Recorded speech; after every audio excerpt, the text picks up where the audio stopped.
We're going to call the Hermiston City Council meeting to order with a declaration of quorum. All members present except for Councilor Linton and David McCarthy has been excused. He's safe this evening. Correct. And he's on Zoom, but not planning to talk, just listen. Okay, perfect. Well, please join me in the flag salute. Pledge allegiance to the flag of the United States of America and to the republic for which it stands, one nation, under God, indivisible, with liberty and justice for all.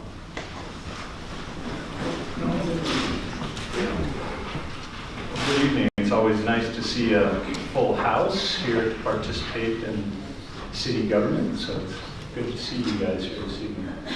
Mr. Smith, we have a change to our agenda this evening. Yeah, we'd like to move the presentation on the police department budget just to after the number 5 citizen input section. Okay. Is that okay with council? Okay. We move 4B till after 5.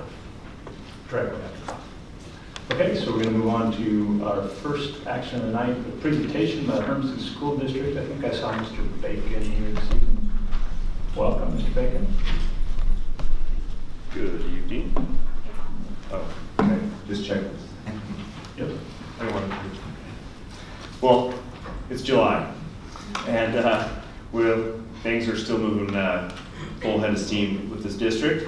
Calendar events, we have some important dates that are going to be happening. July 3rd, registration opened up.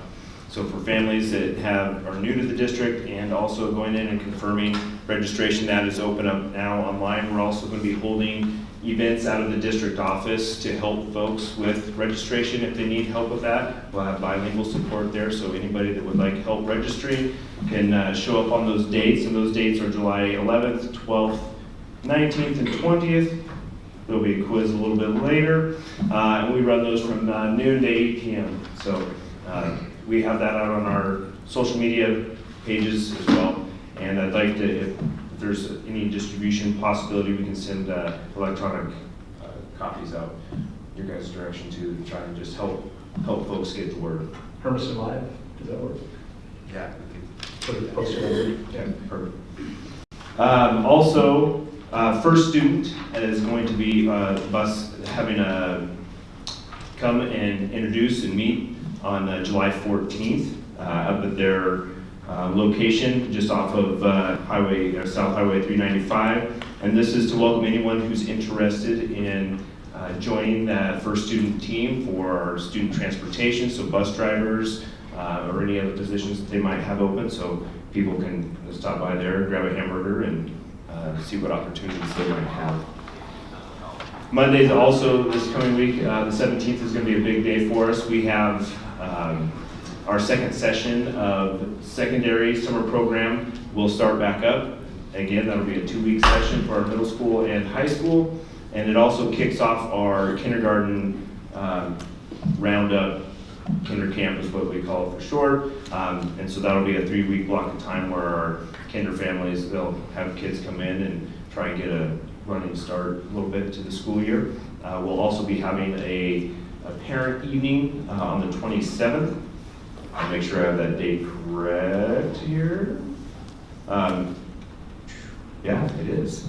27th from 5 to 7. We'll host that out of Loma Vista. And during that event, we're going to have folks in the gym area there where they'll be able to meet first student champions who provides the after school program.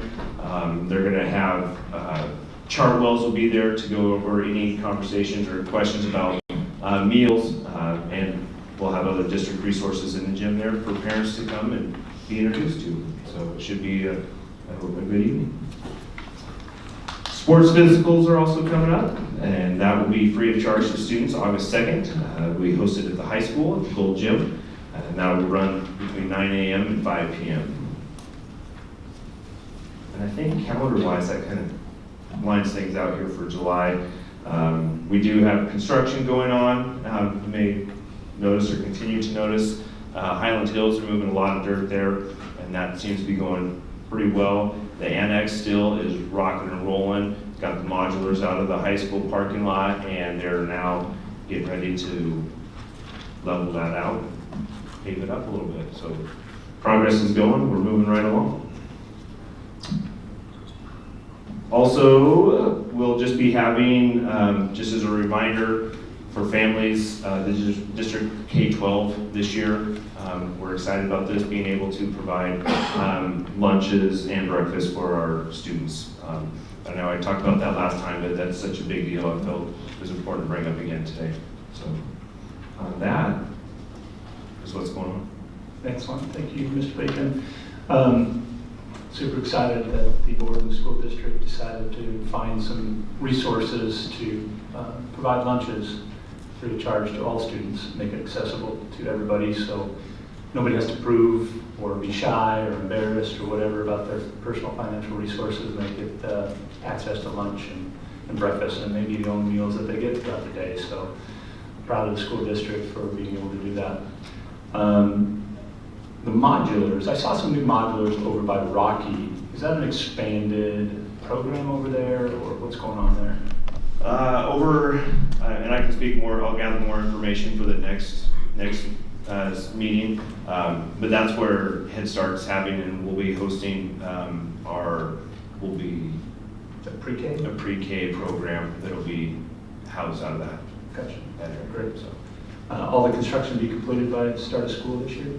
Well, the thing I can tell you is kids are going to be there on that Wednesday. Kids will show up. Guaranteed. Teachers are there on the 21st. It's going to be exciting. So. And how many kids did you get in summer school this year? We had over 200 sign up at the middle school. I haven't seen the numbers for our second session that we started on Monday yet, but we had the best turnout we've had in the middle school. High school numbers were down just a little bit from last year, and then elementary was our largest turnout so far. So we were, it was over 600 that signed up for it. So. And summer school is no longer about remediation, right? It's about providing opportunities in different maybe scopes of education. Yeah, so it provides a lot more hands-on opportunities, the STEM, the STEAM, different activities, field trips, getting the kids out and going. So they're still focusing on that academic piece, but they're able to do it with their hands a lot more. And that's the focus of the elementary. The secondary still is really working, especially at the high school level, focusing on that credit recovery, making sure kids are on track and ready to go. Excellent. And your quiz, 11th, 12th, 18th, 19th, noon to 8. No. What? No, you're right. That's pretty good. All right. Any other questions, council? Yes, Councilman. Welcome, by the way. Good to see you. Thank you. Yeah. Oh. It's okay. I'm glad you're here. Okay, thank you. My question is, for summer school, do the teachers send notes home with the kids for those that suggest that maybe they should attend? Because sometimes individuals may not know that their kid, because we all think our kids are geniuses. I got geniuses grandsons, but that's not the point. So I would like to know if teachers can help out with that, or are they doing that, sending notes home saying, we suggest that your child participate in summer school this year? So in the spring, at the elementary level, we send it out to all parents. So it is not based on the needs of the students' academic status. At that point, it's for all students that want to be involved in it. Perfect. Any other questions, Council? Thank you, Mr. Bacon. Thank you. Enjoy the rest of your Sunday. All right, we are going to move up to citizen input. This is your first opportunity this evening to speak to the City Council. And we would like to hear from folks that would like to discuss items not on our current agenda at this point. You'll have an opportunity later in the agenda to speak to those items. So if you would like to speak to the City Council about items not on our current agenda, please come up to the microphone in front, introduce yourself by name and address, direct your comments to me, and try and limit them to less than 5 minutes. Come on. Couldn't help but notice that the What's your name? my name's George Geranius. George, and what was the last name? Geranius, Can you give me your address too, George? 1973 Northwest Orchard Drive. Thank you. And I couldn't help but notice that the removal of the recycle, this is not your call, but you were probably consulted on it the removal of the recycle facility near our Home Depot. I can imagine why it was done, because it turned into a real trash dump. The theory of the commons fell down there. Apparently people were leaving a great deal of items that were not recyclable, including their garbage and plastic and foam. What do you know about that? Is there any plan to reopen another one in town? Or have the people that abused that privilege left us all to go to the transfer station? Yeah, thank you for your input. Mr. Smith, I know that we had a conversation at the city about that, and you've updated us in a weekly report. Can you give a more Yeah, so that recycling location has been relocated to the Sportsman's Park. And so if you pull in, instead of going to the right where you would park normally and where the playground is, you go to the left. All of the dumpsters are now lined up in there, and we've opened up the access onto Gear Road. So Okay. so it's real close to where it was before, but just kind of closer to the railroad tracks there off of Harbor. Go west down Harbor towards Gear, And then right go by into Agape House to the right. Go past the Agape House and I go to see. the park. Yeah, Must have missed it. yeah. Thank you. Others would like to comment now? Come on. Hello, my name's Dan Turley. Turn the microphone up, Dan. So there you go. Thank you. Is that better? Yes. My name's Dan Turley. I've lived at 855 East Quince Avenue for 28 years now. I'm here to bring attention to and express my frustration with the current amount of nuisance noise, most predominantly the fireworks over the last week and a half. I sent an email detailing those things to the president, to yourself, and to Mr. Harden. Did you get those? Okay, did you share it with the rest of the council? I share with the city administration. Okay. Yeah, we Would you don't like typically would you share. like me to read it for the rest of the council? You got 5 minutes to do whatever you would like, Mr. Okay. So the fireworks noise in Hermiston for the last 3 nights, so I wrote this on July 6th, last Thursday, has been extremely frustrating. I feel that this, along with other noise issues experienced throughout the year in this town, have resulted in a drastic reduction in the livability of the city. Review of the city ordinance finds that there is an exemption to the noise prohibited ordinance for fireworks from July 1 to July 5th, which the public seems to take full advantage of, it appears. So it does say, so the exemption is noise emitted from combustion, detonation, and concussion caused by using lawful fireworks or other similar devices from July 1 to July 5th. So it's exempt from the noise regulation on fireworks. First, I find it hard to believe the majority of fireworks I heard over the last, actually, week and a half now, were lawful. But I could not find additional information on what is or is not lawful. If the fireworks that were being used are lawful, I feel strongly the city needs to set a limit on the size of the noise emitting or explosive capability of the devices, and prudently restrict the devices that have a reasonable probability of sparking a fire on a neighbor's deal. So when I couldn't sleep and I got up and I saw the fireworks that were being shot off, they were going from the people's yards and their lots over off of East Quince and going everywhere. So, you know, it was a little unheartening for me. Fireworks were being used were not, if the fireworks being used were not lawful, then I'd like to know why the ordinance did not appear to be enforced. And if any citations, I put how many citations have been issued for unlawful fireworks in the last 5 days.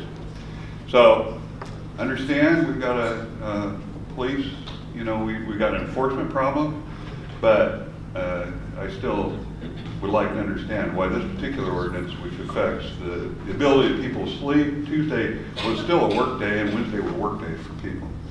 With that stated, the exemption to the ordinance as copied above must assume the public using devices will use them reasonable time of day, night, so that the rest of the community can get some sleep, and so that our pets are not terrified by the noise for an unreasonable amount of time. I have a lady across the street, she lost her dog for 3 days.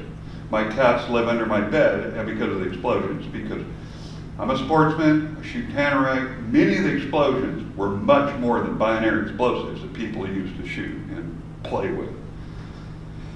But demonstrated by the last several days that people using fireworks do not seem to have any consideration on the adverse effects on the rest of the people in our community. And thus the exemption needs to be significantly modified if we're going to keep it, to specify the time and update, the devices that may be used, where they can be used, and have a clear definition of what lawful fireworks are, or a link to the regulation or law, which I couldn't find. So my recent notifications, so this is not just a 4th of July issue. On June 6th of this year, I was woken up at about, what time did I call the dispatcher? 9:50. I usually go to bed at 8:30 or 9 o'clock. I'm getting to be an old guy. So I was woken up at about 9:50. Fireworks were going off to the west of my home that woke me up, and then continued until I called the dispatcher. Well, I called the dispatcher at 9:50. They woke me up about 9:30. And I asked if there's a scheduled event going on. They said not to their knowledge, and then they would notify the local officers. That noise continued until 10:15. So for another 25 minutes, I don't know if they ran out of fireworks or whether they were approached by some of our officers. July 3rd, fireworks have been going off since 9 p.m. to just 1 block to the north of my residence. Then at about 9:30, these are regular fireworks, still loud, still a nuisance. There were several extremely loud explosions. Louder than any tannerite I've ever seen. Louder than a half a pound of tannerite, which is a big explosion. Mr. Trevor, your 5 minutes is up, so if you can summarize what you want to get to. Okay, well, I just want to understand if we're going to do, so in our police department objectives, the last one is livability issues. One of those is focus on noise issues. Thank you. That's Your comments tonight. Thank you. Any questions? Okay. Thank you.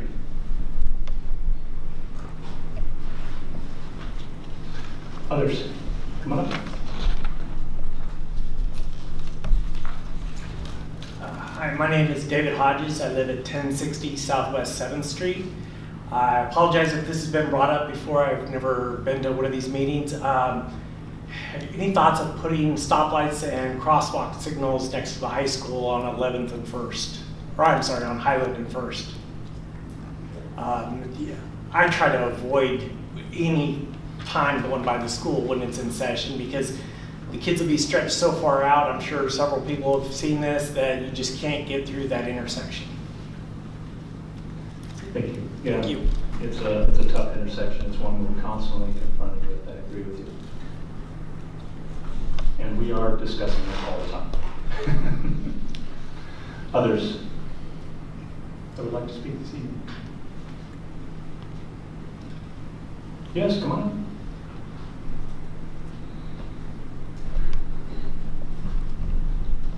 Hello, my name is Stephanie. You can go ahead and pull that down, Stephanie. What was your name, Stephanie? Stephanie Brodom, Can you spell your last name for me? Brodahl. Thank you. I live at 725 West Ridgeway Avenue. And I've been without work for some time because I had a fall a couple years ago. But you know, you never realize when you're at home how much stuff's going on that you miss out on when you're at work. So I'm here, I don't want to say I'm here to complain, but I'm here to say we have to do our job to pay for this building, this beautiful building that you guys have. So I made a list of a few things. I'm just going to run down the list. I mean, this is being recorded, so of course you have it. I don't want to go into detail, but there's been graffiti in areas of Hermiston. It's very disappointing. Numerous times I've had to call the police to let them know.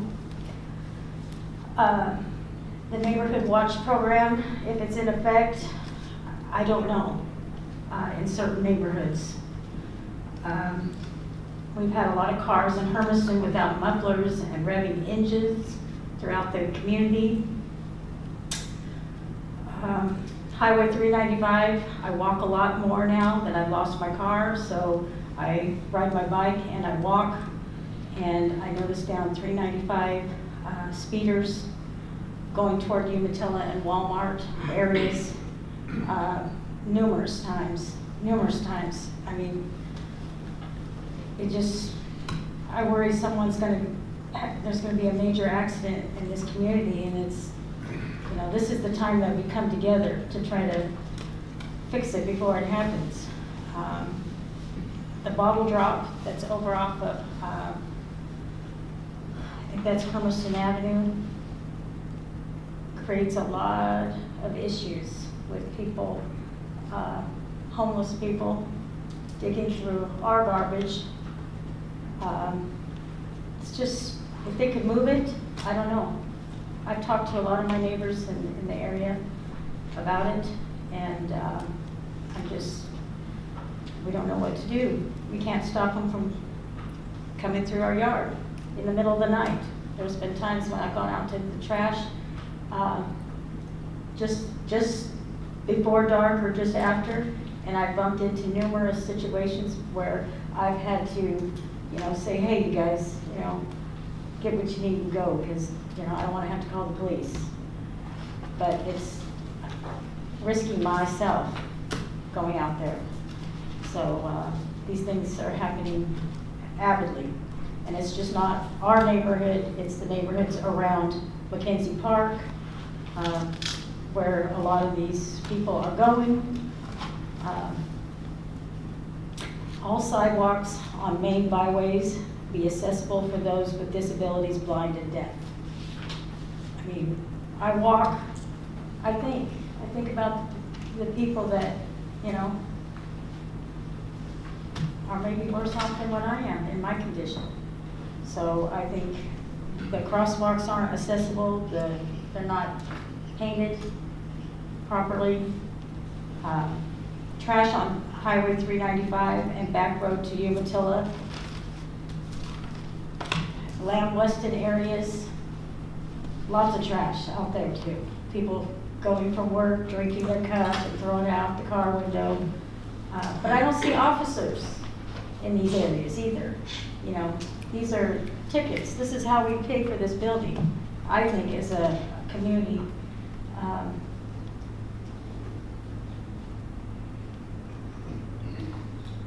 And this one, you know, I go into Walmart, I go into Dollar Tree, the places that I shop, and I see that the store is turned upside down from people shopping and just, you know, one thing is to make work for the person that works there, but tearing up your store, their stores, and, you know,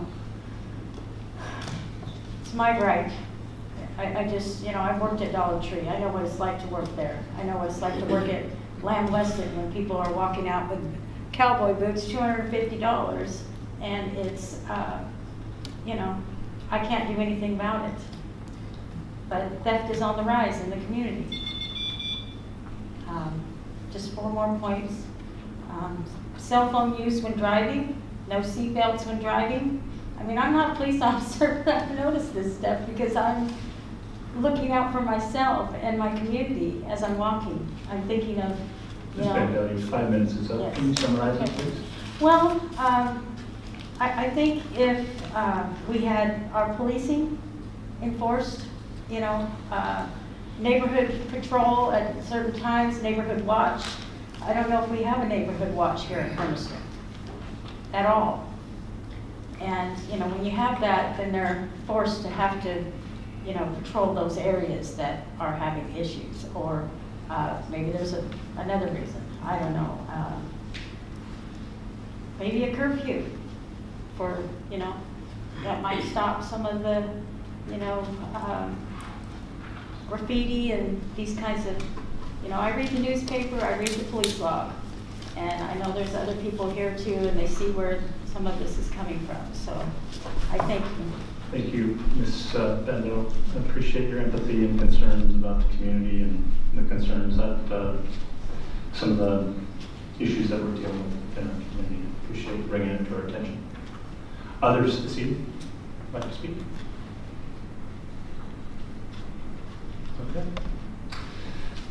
We're going to move on to our Next item, which is our police department budget presentation. Mr. Smith.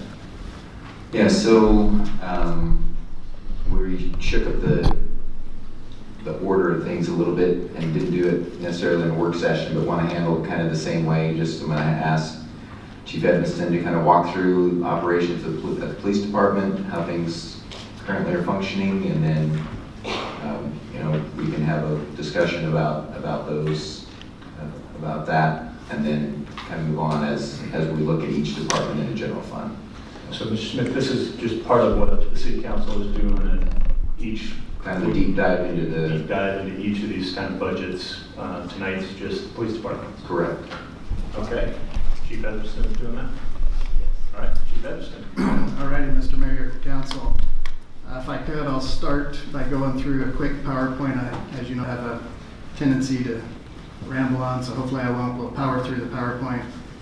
Give a quick status update, some brief stats, some concerns, span of control, current span of control at the police department, and then just the current workings within the police department. I also made some notes here based on the citizen input from Mr. Turley, Mr. Hodges, and Ms. Brodel, I believe. And I'll try to address that at the end if I can. So the current status of the police department. As of today, we are down 4 positions. We have one entry-level officer that started July 3rd, reports to the academy on August 14th. The academy is 16 weeks long. That person will come back for 12 to 14 weeks of in-house training. And so best case scenario, what we anticipate for solo patrol, meaning that officer will be out on their own, working on their own, will be March of 2024. We also have another entry-level officer that will start September 16th, report to the academy same way on October 16th, and best case scenario for solo patrol for that officer is going to be around May of 2024. Currently have 2 entry-level applicants that just passed psychological screenings, and the formal conditional offers of employment will be forthcoming. The next available academy slot, according to the website, is November. So that pushes us out with all of the training to about this time next year for those 2 entry-level officers to be out on their own functioning. And unfortunately, I'm anticipating 1 to 3 more experienced officers leaving the agency within the next 1 to 4 months. So this is going to be a little bit difficult for the public to see, and I don't want to spend a whole lot of time on it. However, I do think it is beneficial for some of what you've already heard me talk about with regard to my concerns with retention. So on this sheet, you'll see 3 asterisks. One is under calls for service, and you'll see I made a note that calls for service is a number that can be easily manipulated. I'm not implying anybody is manipulating their calls for service. What I am saying is what we call a call for service may be different from what another agency calls a call for service. The second one that I put an asterisk next to is the population for both Pendleton, the city of Pendleton, and the city of Umatilla, because based on Portland State Population Research Center, those numbers are inclusive of the prison population. However, it's my understanding that the overwhelming majority, if not almost all calls for service at a facility are handled by the state police, not by the local entity. And then number 3, just under total arrests, and I probably should have reached out to Chief Byram, but I didn't want to get into the weeds. Statistics for the Drug Task Force are inclusive. The state police and the city of Pendleton both have control of the Drug Task Force statistics, and so Pendleton's total arrest numbers may include activity from the Drug Task Force. So this isn't entirely an apples to apples comparison, but the main point that I want to make, and I wrote it here, is all of these agencies have significantly raised their wages over the last couple of years, and the point that is concerning for me is that we're an aging department, and if we have officers that see a limited path to advancement because we don't have promotions, they're very few and far between. We may have people that leave for a smaller agency where there's less population, less work, and less direct supervision by nature of just having fewer supervisors. A somewhat antiquated way of looking at police staffing, although it resonates and it's easy to kind of get caught up in, is how many officers per 1,000 does an entity have? So looking at this, and I adjusted the numbers, I removed what I was able to find for the two populations of the prisons from the population numbers. Boardman is at 2.92 officers per 1,000. Umatilla is at 2.26, and supposedly they're getting another position in this fall, so that's going to put them at 2.42 per 1,000. Pendleton is at 1.79 per 1,000, and Hermiston's at 1.5. The national average, according to the FBI website, is 2.4 officers per 1,000. And so as we have discussed throughout the budget process, what if we add 3 officers? If we add 3, that would put us at 1.65 per 1,000. If the money tree was found somewhere and we were able to add 6, it would put us at 1.8. Chief, Yes. ask some clarifying questions. Yeah. Just for better understanding of these numbers, the Hermiston average, does that include the 4 positions you identified on the previous page? The Hermiston at the Per 1,000. per 1,000, yes. So that's inclusive of the 4 officers you've already engaged with to hire over the course of the next year? So we are budgeted for 30, and Okay. this is based on 30, yes. Okay. And, in comparisons to, I understand your reasoning for comparisons to our local communities, because that's more likely where an officer would transfer to, right? He could stay in his house and potentially work in Stanfield or Umatilla. How do we compare on average to communities of our size? Is it similar, 20,000, compared to a Sherwood or a Tualatin or another community that was maybe similar in size? Wage-wise? No, I'm talking average per 1,000. Oh, that I do not have. Okay. Thank you.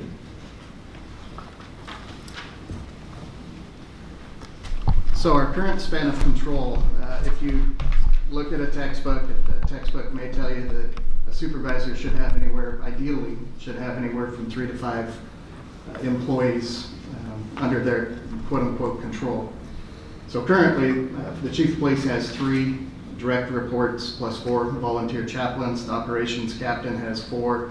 The administrative captain has 5. Detective lieutenant has 4. Patrol sergeants have 3.5, and the communications manager has 3. Where we would like to go is the operations captain moving up to 5 direct reports, and the patrol sergeants moving up to 4. To get there, it would be a +3 increase of officers.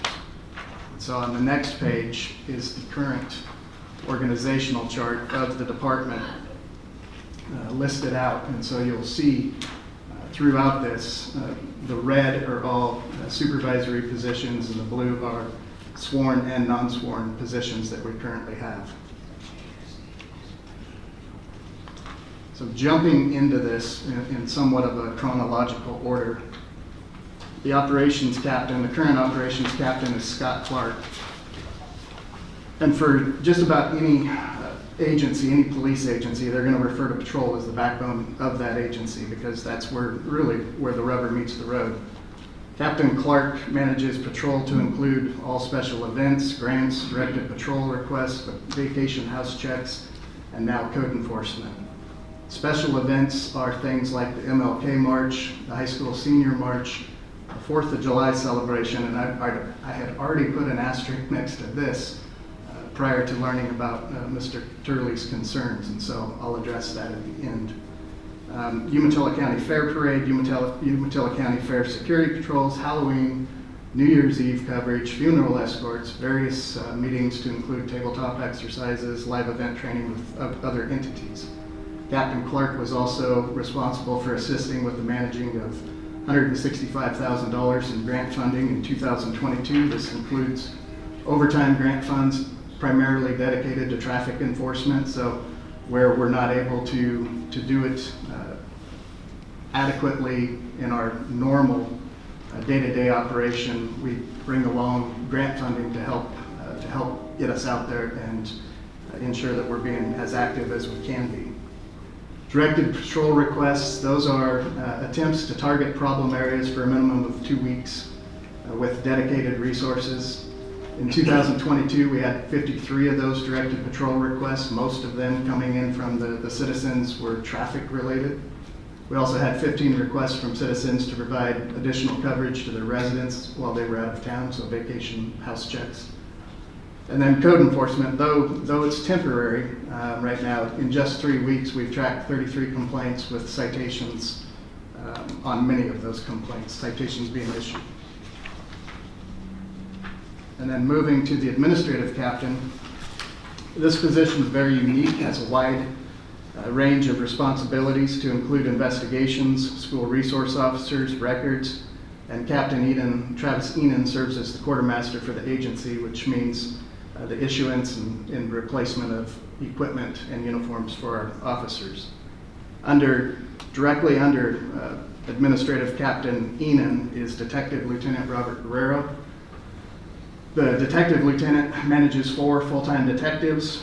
As evidenced in recent news story, many investigations are very complex, and having dedicated staff and resources is mission critical in our attempt to provide justice and limit the liability exposure of the city. The lieutenant is also trained in specialized arson investigations. Lieutenant Guerrero attended a 2-week course at the National Fire Academy in Maryland in January of this year, and if the council remembers, the reason this is a lieutenant position was to make it an exempt position outside of overtime, and it is funded $1,000 a month by the fire district. So the city, we experience $12,000 a year from the city for providing those arson investigations throughout the entire district. And then, as evidenced in the quarterly report that was disseminated to each of you in April, you can see on there our detectives carry a significant number of cases. But what the report doesn't show, and this is very challenging to track this information, is the percentage of cases or calls for service that come in that our detectives touch or review or have a part in. And so this would include referrals from other agencies, state agencies such as Department of Human Resources, mandatory cross-reporting, things along those lines. And this is purely an estimate, and I don't know if Lieutenant Guerrero is here. He probably is going to think this might be a little low, but an estimate that our detectives are touching 33% of the cases that come in means that they're having a part of some kind in roughly 1,000 cases a year. Lieutenant carries a caseload himself. He manages 2 general law detectives, 1 detective assigned to the drug task force, and 1 detective who carries a caseload and serves a partial caseload and then serves as our community services officer. As you know, that was on a grant through the COPS grant, so we're funded for 2 more years, or partially funded, excuse me, on that. And that was an area we have been remiss with regard to being able to be out in the community at various meetings. The community service officer also handles our landlord-tenant issues, safer neighborhoods, and then does safety presentations as well. Real quick, just touching on our school resource officers. As I'm in my 26th year, my patience isn't what it used to be, and so you would not see me ever as a school resource officer, but contrary to what some may believe, the time that we live in, there is an incredible amount of liability associated with our interactions with youth. Our school resource officers are funded 75% wage and benefits from the school district. We do not charge additional money for overtime that they incur, nor do we truly experience the other 25% of their time in the summer, because they accrue time throughout the year, and we want to make sure that we're honoring as much as possible that 75% commitment from the school district. And so This is not a complaint. We are incredibly happy with the relationship we have with the school district and have had. And that number, that 75%, is one of the highest percentages I've seen out there statewide specific to funding school resource officers. And then obviously we have the 3 school resource officers. We have them strategically placed throughout the district so that all schools, they're each assigned a school. And then one of the school resource officers, Betty Navish, she coordinates our Community Accountability Board on an as-needed basis.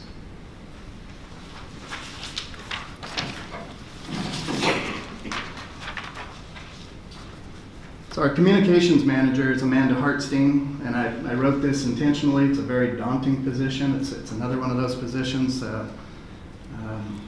you would not see me at because there's a lot of technology involved. So she is responsible for all the systems in place within the Hermiston Police Department, and then by agreement with other agencies using the same computer-aided dispatch / records management system. So the 2 counties, Umatilla and Morrow County, as a group, we all created 4 super users. Amanda is one of those super users.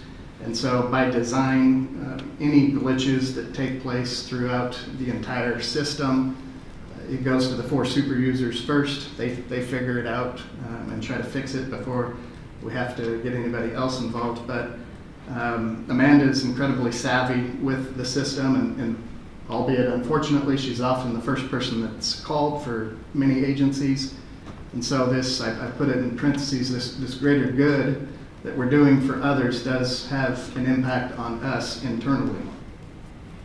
We send Amanda to the vendor conference each year so that we can have a say in what is, this system is a predominant California-based system.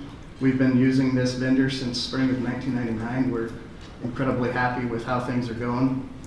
But in addition to all of that, Amanda supervises 3 records specialists, and they're often busy ensuring we meet unfunded mandates that are thrown our way from Salem, specific to records dissemination and retention. And so I put some statistics here.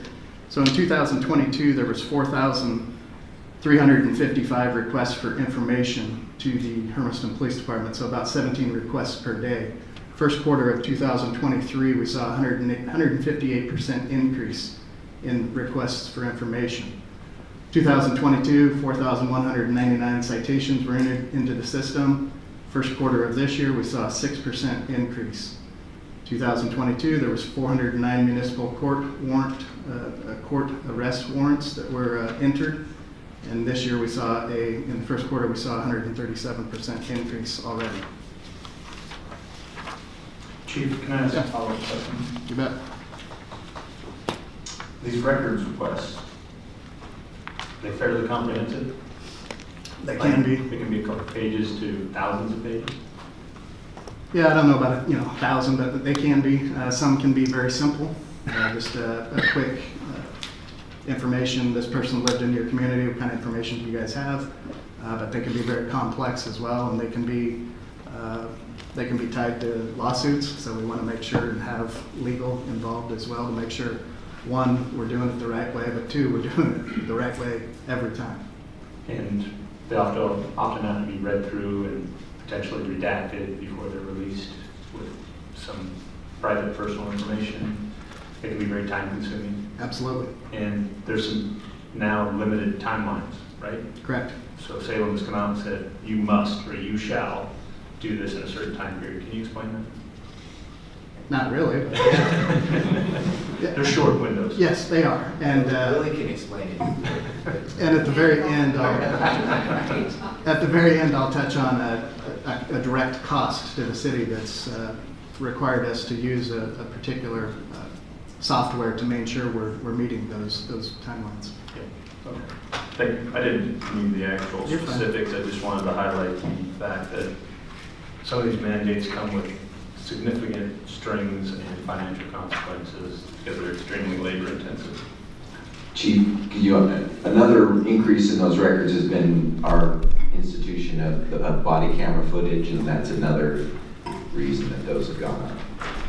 Yeah, so just to touch real quick, technically, the police department, we started a trial in 2013 with body cameras through city county insurance. In 2014, we signed a contract for body cameras, and we deployed those in spring of 2015. So we were one of the first in Eastern Oregon to really deploy the cameras the way that they're being used now.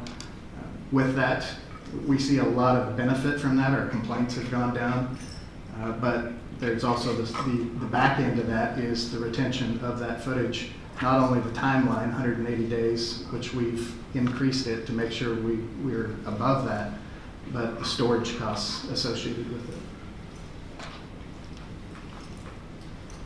Real quick, just touching on our lobby. The police department lobby is often a very busy place, and it demands attention from the records staff that I just showed you are busy to get up and answer the window. It's important to us to have that face-to-face interaction, however. And so during the pandemic, we kept our lobby open nearly the entire time, while other entities such as the court did not. This is not a dig on the court. It's just we wanted to try to keep our lobby as open as possible. And so because of that pandemic, we were tracking that information. And in late 2020, I provided some stats to the city manager showing that our window was averaging 14 people a day in the lobby and 16 calls coming in, and that was at the height of the pandemic. So fast forward to today, I would expect the numbers to have a slight increase. The one number that I would say should be stagnating and hopefully declining is the foot traffic that come into the lobby asking for the court,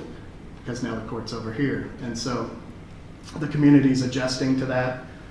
And so once they're fully adjusted, we won't see as many requests at the window for the court. It's often a challenge for the public to understand the real clear line in the sand that we have specific to police department employees and then court employees, and sometimes it's difficult to try to explain that. But additional demands from the lobby include non-criminal fingerprinting, so this would be for firearms licensing, teacher licensing, so 366 of those appointments in 2022, and then 139 sex offenders were registered at our window in 2022. And then getting to the end of the organizational chart, evidence and training, we do maintain a dedicated lead officer in charge of evidence and department training. It goes without saying the proper chain of command and storing of evidence is crucial to all investigations. In 2022, the Hermiston Police Department conducted nearly 4,200 hours of training. All of that training was reported to the Oregon Department of Public Safety Standards and Training. Much of that training is mandated, though agencies are responsible for finding the funding on their own. Our training officer is also responsible for the maintenance of all of our police vehicles. And then real quick, just touching on software and equipment. We know that people are the highest cost to any organization. And so having said that, we took a look at what does it cost to outfit a brand new officer. And I asked the two captains to put that together, and the number comes out, it's a bit staggering, but $70,344. That includes a vehicle, but and a lot of that is really one-time cost, some of those high-end equipment that we have, but some of that also has to be replaced over time. So per year, just as we talk about utilizing technology to make our job easier or more efficient, the body camera contract costs us $17,000 a year. New this year is a $16,000 Celebrite contract. So Celebrite is a company that is a cell phone extraction company that specializes in locating and saving all data associated with smartphones. This hasn't even taken off yet, and the amount of information that is on a phone is incredible. Having said that, you can't just nilly-willy get into a person's phone. You have to write a warrant. You have to go through the appropriate steps, and so we fully anticipate other agencies to ask for assistance now that we've upped our license for Celebrite to this latest version that we're able to fully access just now I'm getting into the weeds a little bit, but as we were looking at some of the renovations to the building, this Faraday room kept coming up, and I kept asking what the heck's a Faraday room. Basically, a room, I'll dumb it down, lined with tinfoil to make sure that signals are not escaping the room. And so, we have in our plans a dedicated place for these phones to go as they download, because it takes time, to where we can try to secure that information as much as possible without losing any of the information or tainting the investigation. $8,500 a year for our Lexipol policy manual. So this, I don't like seeing this cost go up. However, this is probably one of the most significant things that we purchase each year. And the reason why is because, especially in Oregon, and I'm not trying to get political, but with the ever-changing case law, there's teams of attorneys that work for Lexipol that manage that. So Lexipol has over 10,000 different agencies nationwide that use their product for best practices in policing, and they stay current on every single state and their varying case law changes. And then real quick, the $8,500 at the end for GovQA, this allows our records folks to track that information, make sure that the requests for information that come into the police department, make sure that we're meeting those deadlines, and it creates a record of us not only doing our job, but sometimes we get multiple requests for the same information from different entities at different times. And so it will save us the ability to, if we've already had a huge request for entity A and entity B is the other half of whatever that is, comes in at a later time, we've already done that work, so we're not duplicating work. And I mean no disrespect by putting this up here, but I do think it needs to be shown. We're trying to do our part to protect the community, but we must also protect our employees. We have experienced over the last couple of years more injuries than I think I've ever seen, more aggressive clients, if you will, than I've ever seen. And so, unfortunately, we're an agency at a size, and we're a city at a size where it's difficult. And being down 4 bodies right now, we know that that's a speed bump that we're going to get over, but it's time to start looking at the future and what does that mean for our department. So I can either take questions or try to address some of the livability stuff. Let's do some questions first on this presentation. Is that okay, Council? One of the questions I had, Chief, is your structure of hierarchy. Is it unique to your organization, and how would this line up with other police organizations? Yeah, I think it's unique to our organization just in the sense, we have X amount of dedicated bodies and we're best to deploy those resources. I think in looking at it, it would probably be fairly similar to other agencies our size and other agencies where patrol is working 12-hour shifts. And so we know, that shift puts the most boots on the ground, and it also creates that outlet, if you will. Each patrol team, so right now we have 4 teams of 4. They have every other Friday, Saturday, Sunday off, which is big, to be able to have some of that, downtime away from work, but also downtime with family and loved ones. When I started, and this is not to toot my own horn, but I worked swing shift for almost 3 years straight, and because it was a daycare thing, but that was a little difficult on the marriage, and so it's a challenge. And so this 12-hour shift seems to be the best, in my opinion, for both sides, both the department and the employees.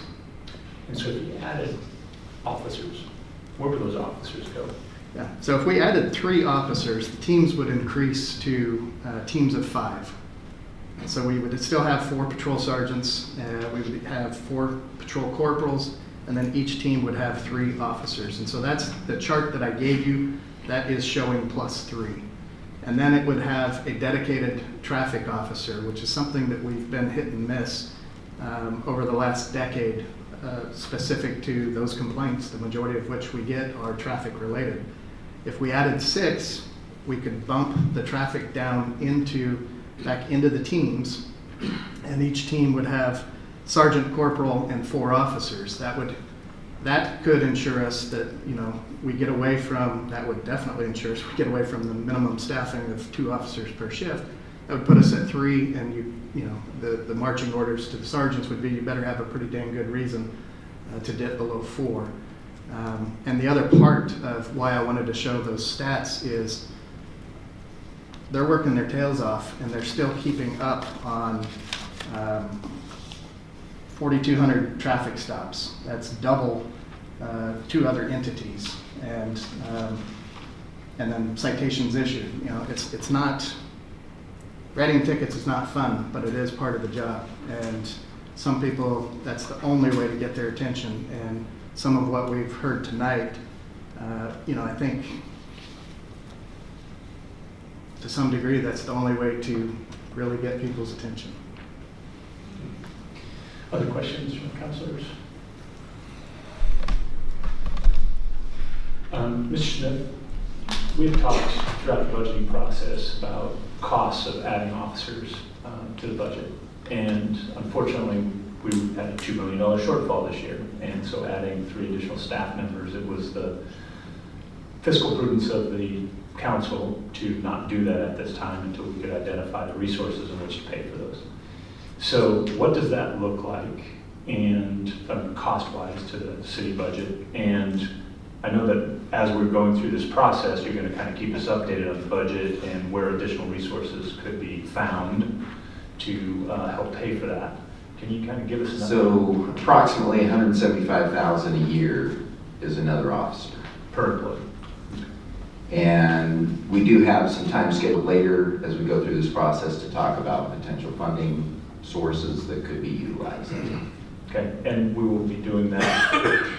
I think we were going to go through a couple more departments and then hit some of the revenue sources, so probably in about a month we'll get to the revenue side. Okay. Council, any other questions? Yeah, Councilor Brown. Just to follow up on the mayor's comment, when do we anticipate hearing back on the COPS grant? The absolute deadline was September 30th. We're hopeful that we'll hear in August, early September, but end of September is the end of the time period. Should we anticipate that in the weekly memo or just an announcement here on council? Well, as soon as I find out, you'll find out. Thank you. Chief, I know that this is probably the largest presence I've ever seen in this room of officers this evening. Would you like to identify them? Oh, cops don't like to be identified. I know you guys don't like to be identified, and you don't like public recognition, but I appreciate you all. You are doing tremendous amount of work for our community. Nobody doubts you're out there working your tails off every day, trying to keep our community safe. And it's, I think, one of the roles of a city governance is to provide public safety, a safe public environment. And you are that resource that does that. And I just want to say thank you for all of you. You guys don't get in here very often. You don't get to hear it from us. This council is very supportive of you and what you do, and we appreciate you every day for all the hard work that you do for our community. And we're doing everything we can to find the resources to continue to support you in that process. So thank you for all your hard work and keep up the good work. So I think they deserve a big round of applause, don't you?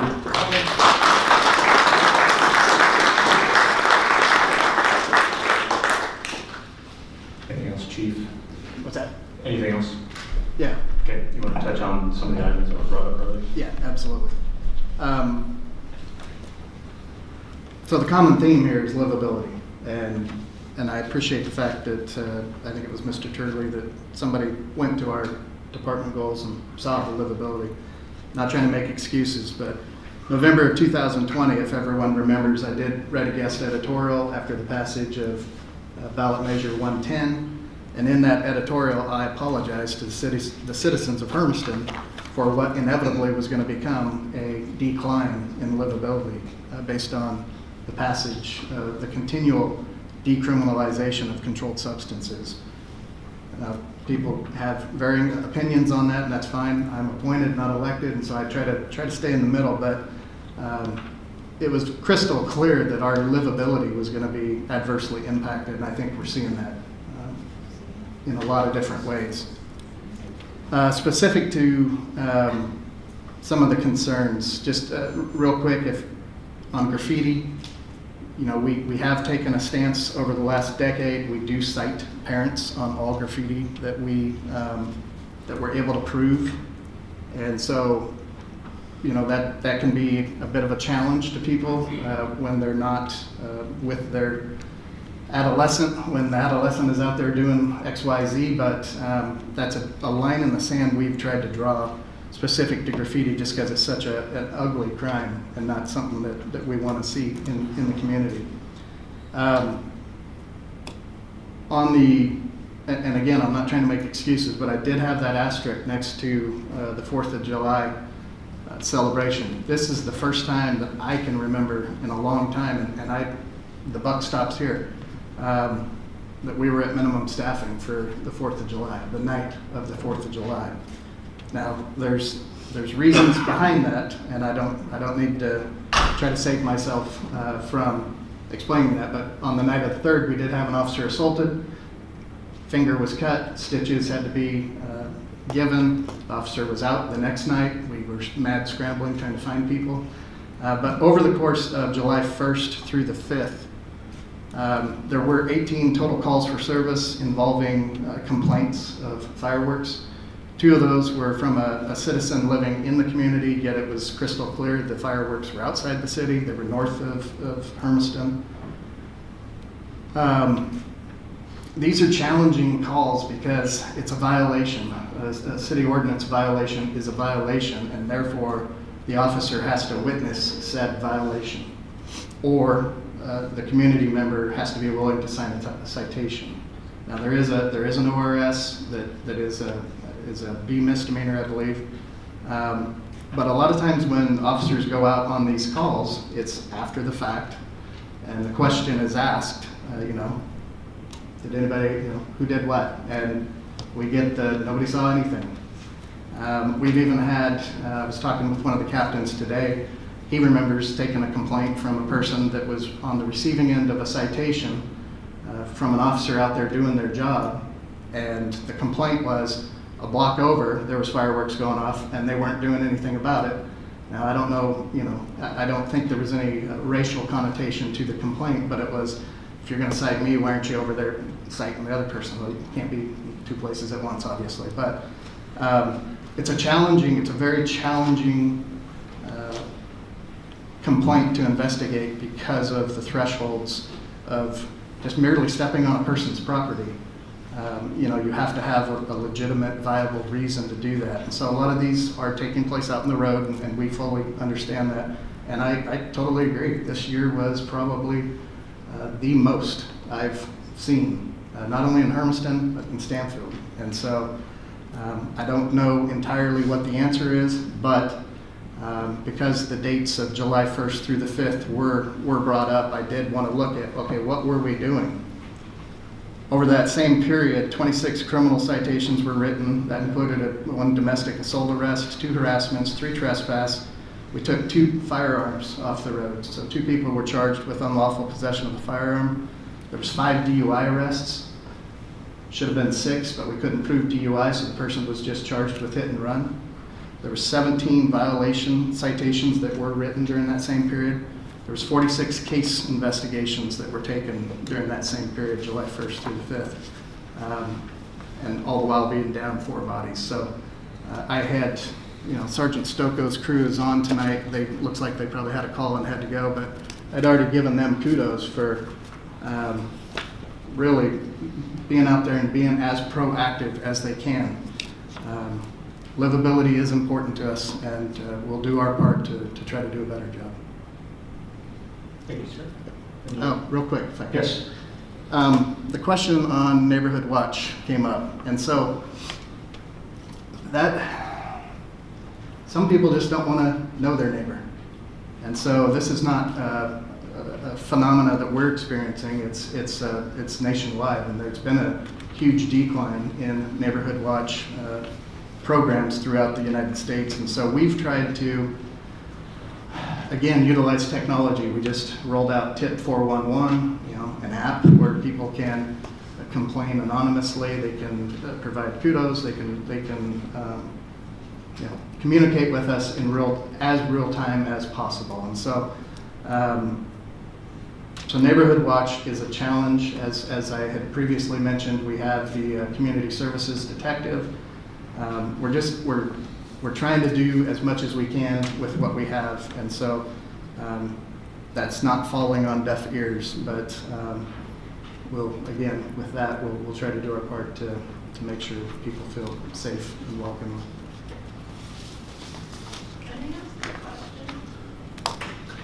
So this is a presentation to the council, and not, I don't know, council want to take public input on presentation? We don't normally do that.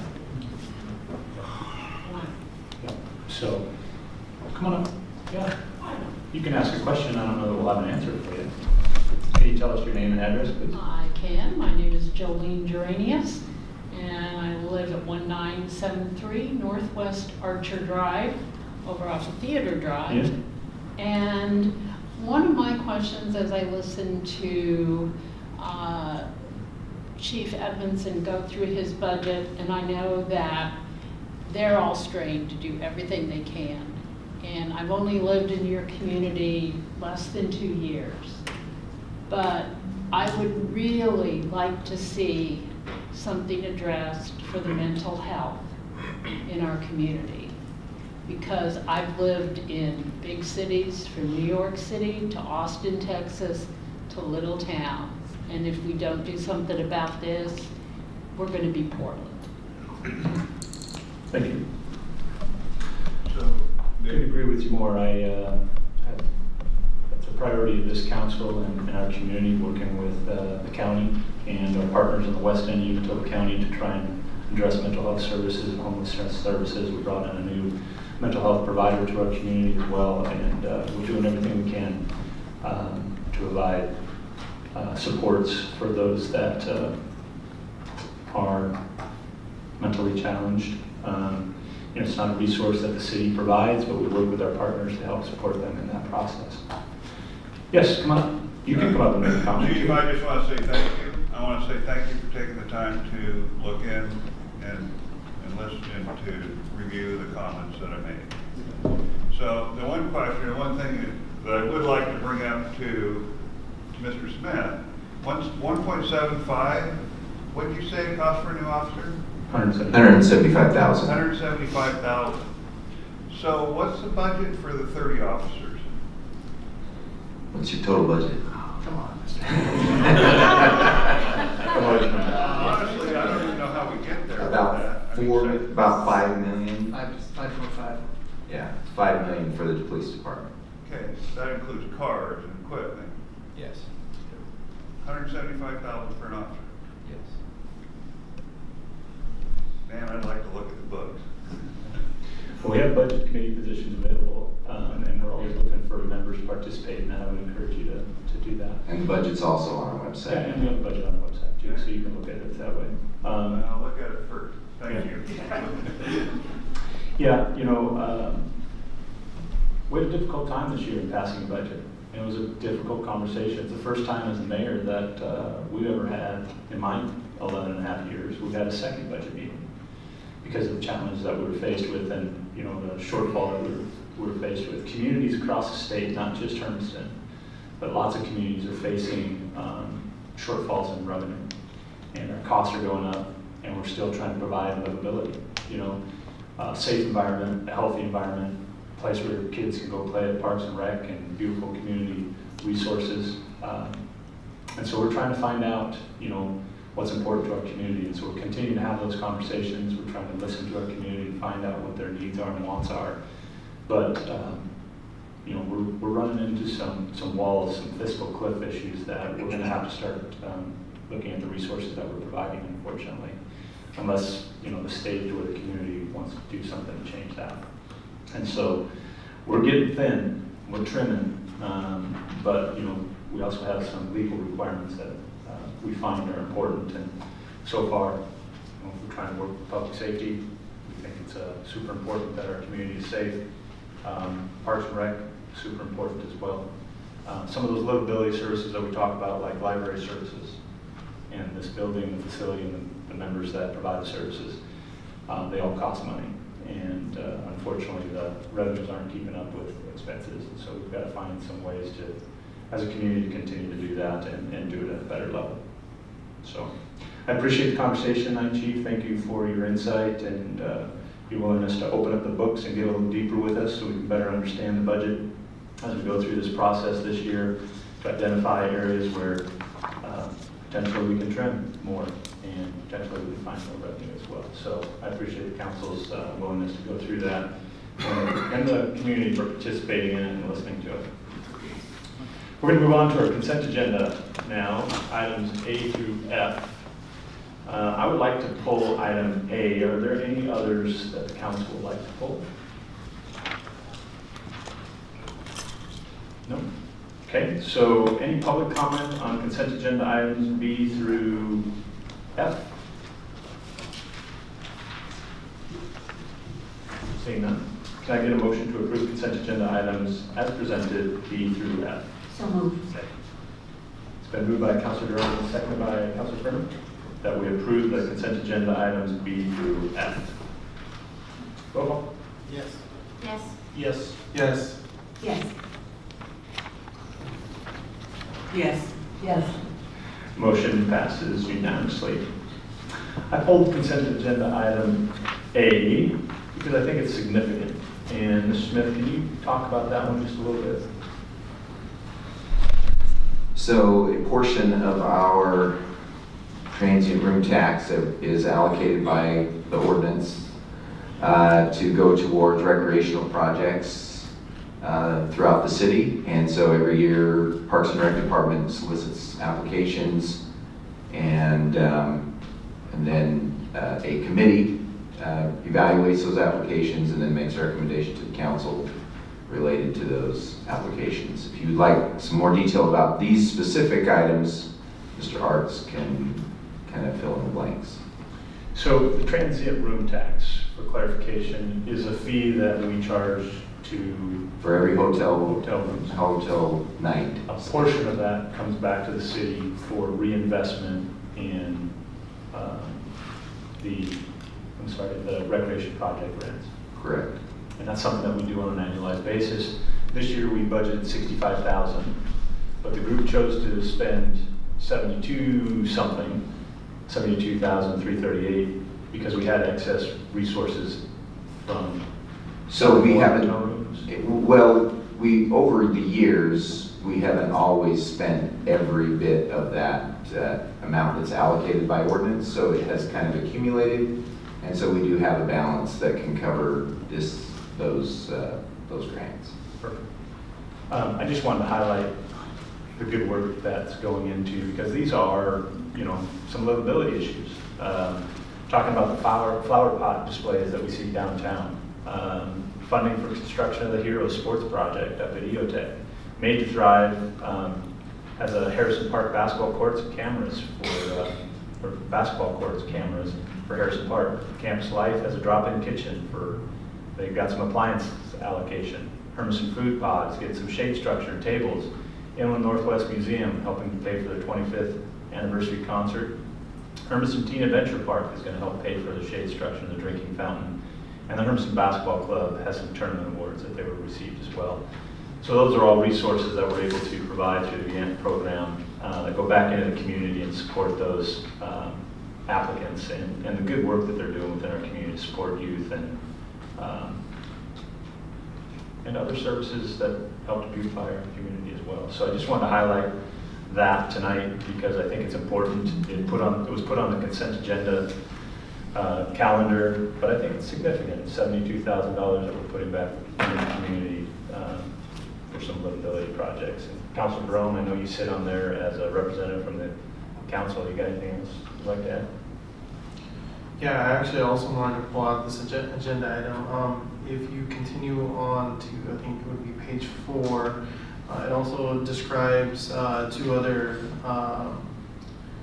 committee applicants that applied. That was Hermiston Cinco de Mayo for $10,000 and Hermiston Junior Bulldogs Youth Football Club also made a request. So these applications came in after the fact. However, as City Manager Smith mentioned earlier, with the reserves that we have in TRT, and knowing that TRT is separate from our general fund revenue, I also wanted to talk about this one in particular because I was also wanting to see what the council would think about funding these other 2 entities that apply as well. Mr. Smith, is there a process? I mean, is that something the council could bring up tonight and approve? Yeah, I would say yes, you could. Okay. You know, those 2, as it states in the staff report, were 19 days past the deadline, and so that's why they weren't considered and brought forward to the full committee for consideration. And so, I mean, you can do what you would like with those. You know, we have a committee in place for a reason, right? Their intention or goal is to review those applications and kind of assess out the validity of the application. If the council wanted to, they could send it back through the committee and have them review it and then bring it forward if the committee felt like that was something that was important to the community, rather than just put it on us tonight. I mean, they've been kind of put in place to judge those. I would make a recommendation that we send it back to the committee for review. What's the council think? Well, I would like to know if this is sent back to the committee, since they did miss the deadline, will other groups be allowed to also go ahead and apply now? And Yeah, we do open the door to that, don't we? That's the yes, precedent. Yeah. yes, yes. Mm-hmm. Well, the council could also say no. Yeah, there was a deadline, Yes. should have known about it. Yeah. Thoughts? So I think for me being one of the committee members, we did talk about typically Cinco de Mayo is an applicant that we see yearly. We didn't end up seeing them. We thought we were, and their application did come in the next day.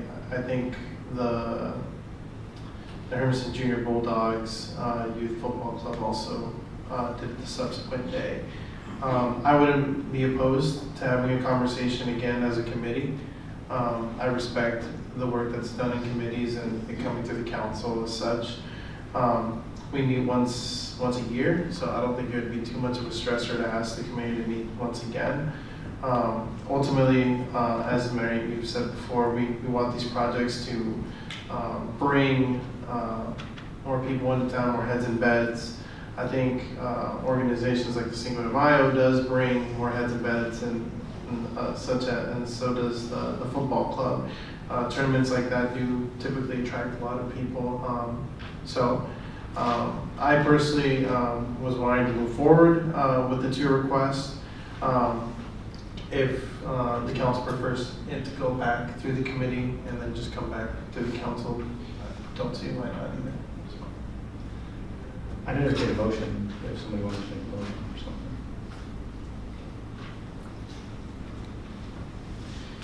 Well, a motion that we kick this back to the TRT Recreation Projects Grant Committee for further review. Are we? Mr. Mayor? Yes, yes, Mr. Arts. Sounds like there's a motion. Yep. Could we possibly approve these?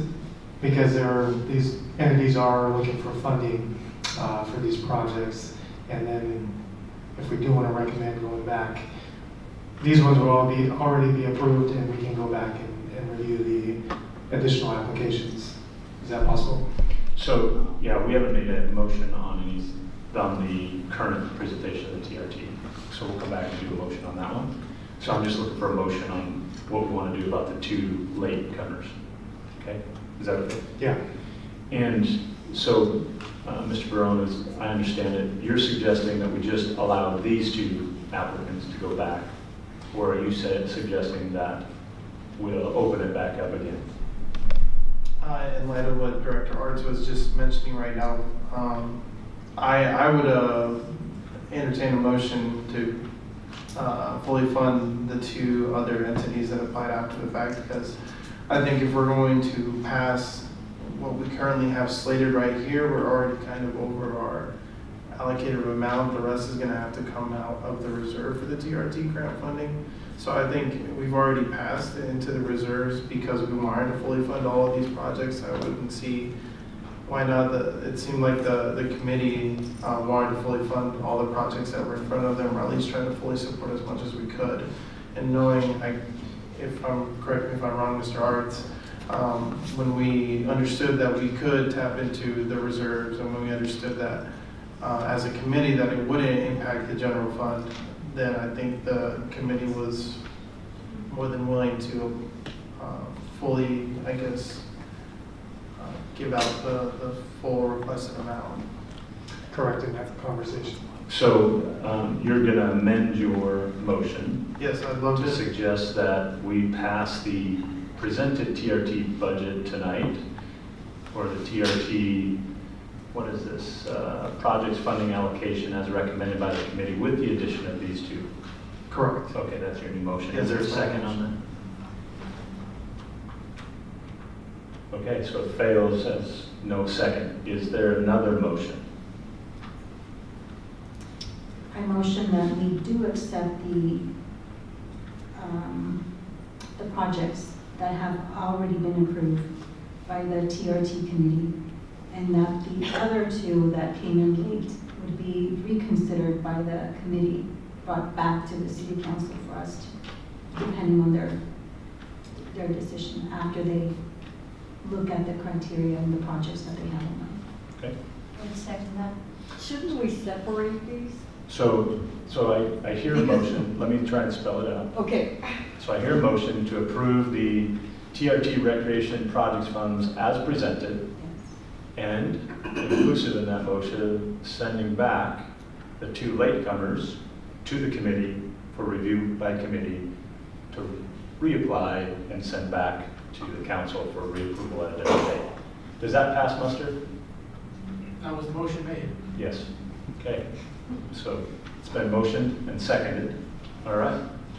Moved by Councilor Duran, seconded by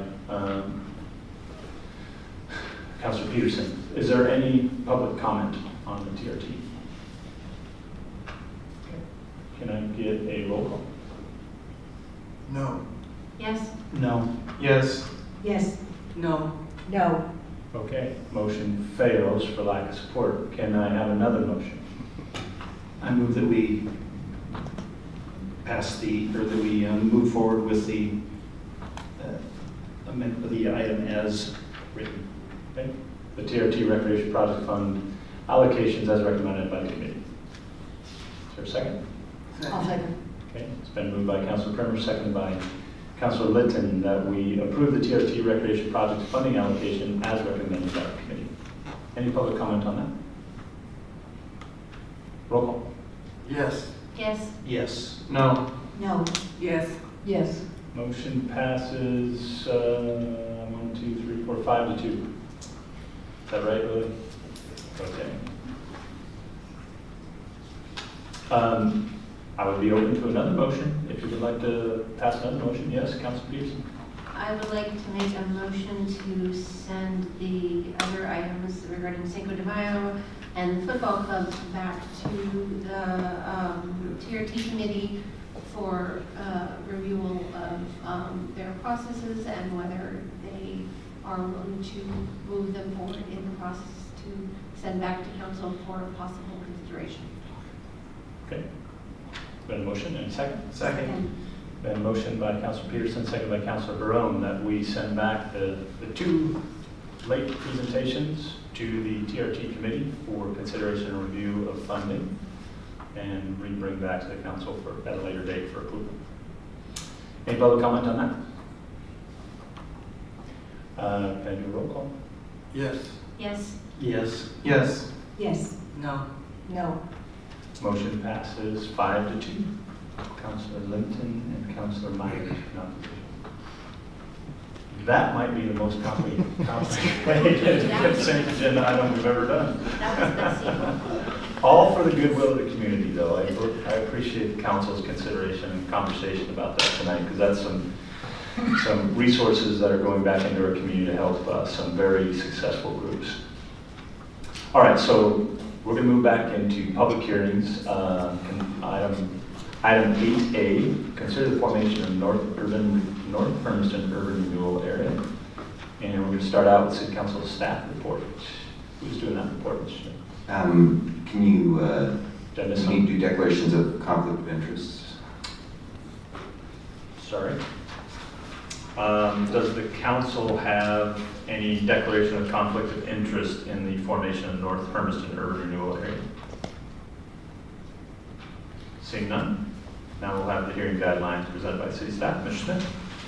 The City Council is holding a public hearing to consider the formation of the North Hermiston Urban Renewal Area. The City Council will take public testimony on this issue and make a decision at this meeting. The hearing process will begin with a staff report followed by public testimony. The Council requests that all people wishing to testify give their name and mailing address before testifying. People wishing to testify should limit testimony to not more than 5 minutes unless a longer period is provided by the City Council. Written testimony will also be accepted. After everyone wishing to testify has had an opportunity to speak, the City Council will close the public hearing and enter deliberations. Once the public hearing is closed, no further testimony will be received. Mr. Mayor. Thank you. We're now going to open the hearing, and city staff now present its report. Is that Mr. Spencer? Yes. That is me, yes. We actually have a two-pronged report tonight. Yes, it is. Hopefully you can hear me okay. Everybody okay? Good. Yeah, we have a two-pronged staff report tonight. I'll be doing a brief introduction to the urban renewal area we're talking about, and then we also have a presentation from our urban renewal consultant, Elaine Howard, who is in attendance tonight.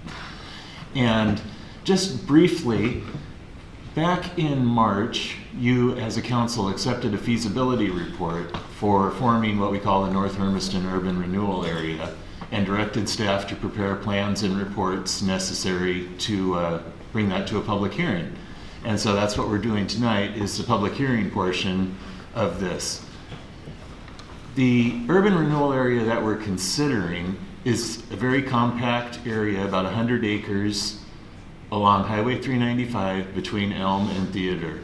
And so it encompasses the commercial properties on the west side of Theater Lane, or 395, and then the commercial properties on the east side of Highway 395 extending all the way over to 4th Street. The idea behind this urban renewal area is to alleviate congestion on 395, help to build infrastructure, and help with some of the blighting conditions. It's something that we started looking at as a project when the Rogers Toyota Campbell Motors building was demolished in 2022. There's always been a real issue with left turn movements on Highway 395. There's always been a real issue with traffic in general on Highway 395 in this area. And we've long had the goal of signalizing where Home Depot is and to make it easier for left turning movements and to allow people to cross. With that building having come down, it creates the possibility of creating a street extension that would extend from the Home Depot area all the way across along the Hermiston Drain to Northeast 4th Street, aligning with Northeast Aspen Drive. So really that's the crux of the projects that are in this urban renewal area. A new street, signals, and water infrastructure. We would build a water line under that road as well to help loop water and service additional commercial development in the future.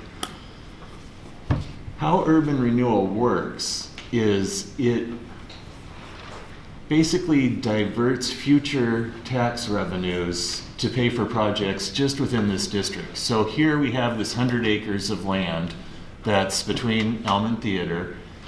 The assessed value that generates property tax now is about $57 million in that area. When you form an urban renewal district, all the property taxes generated from that $57 million continue to go to their existing districts that get them, the city, the school district, the county, the fire district, all continue getting their existing allocations.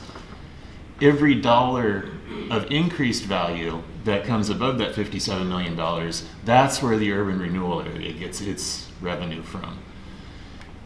Like I said, we estimate the projects in this district to be about a $5 million build.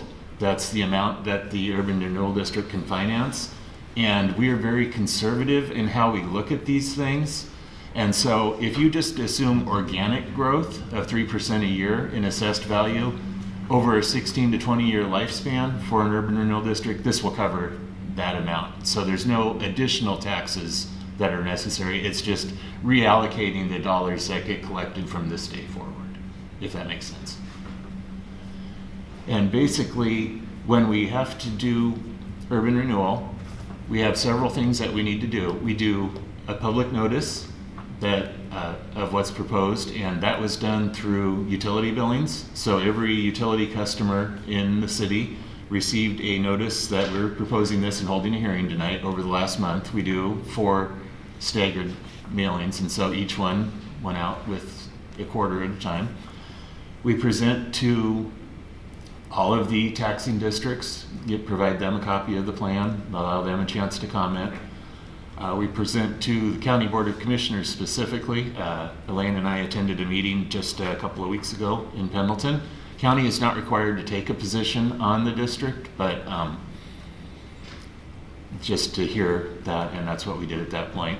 And then we also present to your planning commission for them to review the plan for conformance with the comprehensive plan and ordinances of the city. And we did that on June 12th, and the council, or planning commission at that time, did determine that this plan was in conformance with our comprehensive plan. At this point, I'd like to turn it over to Elaine just to kind of go through her more detailed financial reports that go into this, and then we can do questions. Welcome back, Elaine. Thank you. I'm working on this project with Johnson Economics, who did the financial analysis for you. They had done a feasibility study for you prior, a couple of years ago. So when this came back up again, we rehired them to help with the financial aspect of the project. A lot of what I'm going through is a reiteration of what Mr. Spencer just said, so I'll move through that very quickly. So what I will go through is what the role of the City Council is tonight, a little background on the project, the financial capacity, the projects, and the process and schedule. So the role of City Council tonight is to actually hold a public hearing, which you opened just a minute ago, and receive input from citizens and taxing districts if there are any taxing districts who want to provide input. And then to conduct the first reading of the ordinance, and then to conduct the second reading of the ordinance at the July 24th meeting if needed. This is just for any citizens who might not know what urban renewal is. So as Mr. Spencer says, we all pay our property taxes. That property tax revenue typically goes to the regular taxing jurisdictions. So that's the city, the county, the school district. Those property taxes in Oregon increase really for only 2 reasons. There's a 3% allowed increase on our assessed value every year by the assessor. Our property taxes may not increase by more than that unless there's substantial rehabilitation or new construction. When the city forms an urban renewal area, that is shown by that blue within the green, so somewhere within the city, there is an urban renewal area. The property taxes at the time that the area is frozen continue going to all of those regular taxing jurisdictions, but any increase in value within that area from that 3% allowed increase in assessed value and any new construction or substantial rehabilitation, the taxes off of that go to the Urban Renewal Agency. Urban renewal does not increase anyone's property taxes. So if you own property within that area and you're concerned that a formation of an urban renewal area will increase your property taxes, it does not do that. It just changes where those property taxes go to. So instead of going to all the regular taxing jurisdictions, they go to the Urban Renewal Agency.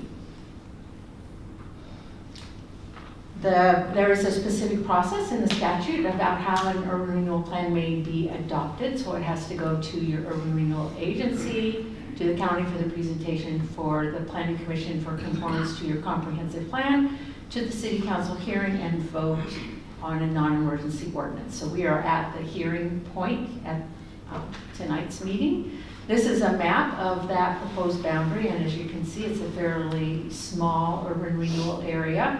And we've just shown where those streets are that will go through the area. Again, the proposed projects are just a transportation network and the addition of a water line for the area. We'll show the project list in a slide just after this.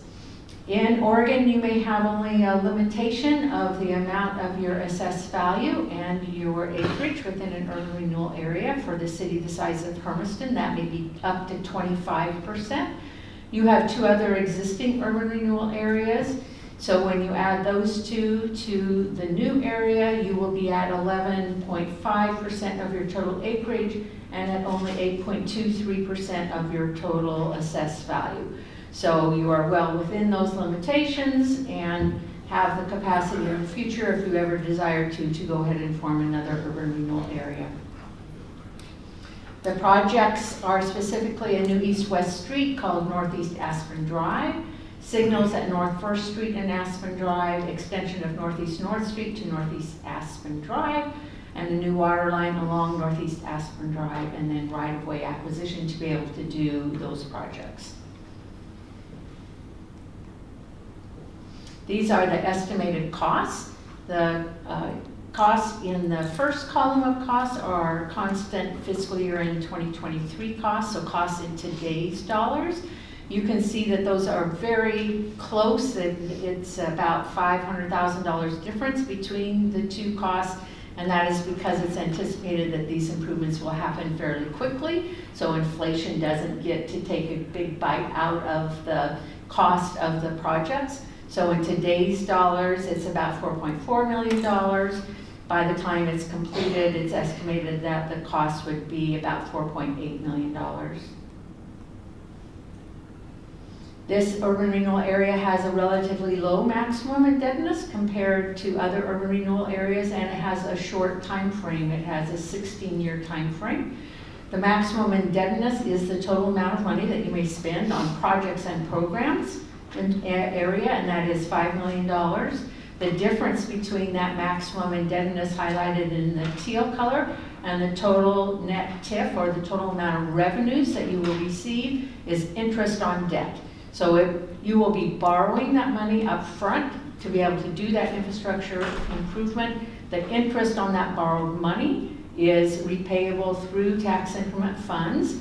And that is the difference between that $5 million and the $6,162,000. So it's showing those capacity in dollars happening fairly soon, because it is anticipated that you will be able to borrow money to make those projects happen on a relatively short time period.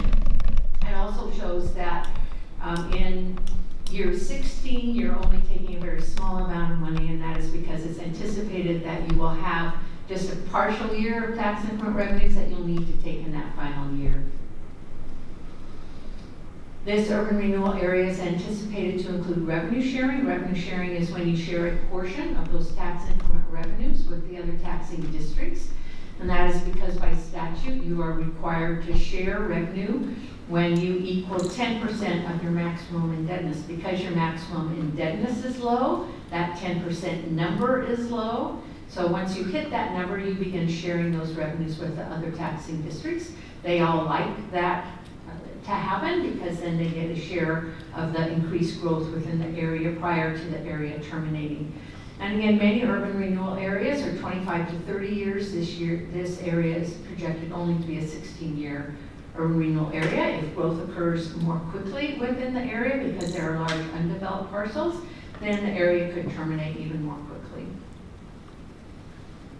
This just shows the revenue sharing, and I know that's hard for people to see, but this slideshow will be available through the city, if anybody wanted to look at this later. But it does show the amounts of assessed value and the amount of tax revenue that would be shared with other taxing districts, and that shared value is based on their permanent rate levy.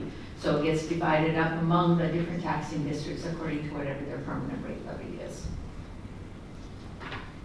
These are the total impacts through fiscal year end 2040, so that 16-year time period to the different taxing jurisdictions. So to Umatilla County, a little under 1 million, the city of Hermiston, a little over 2 million.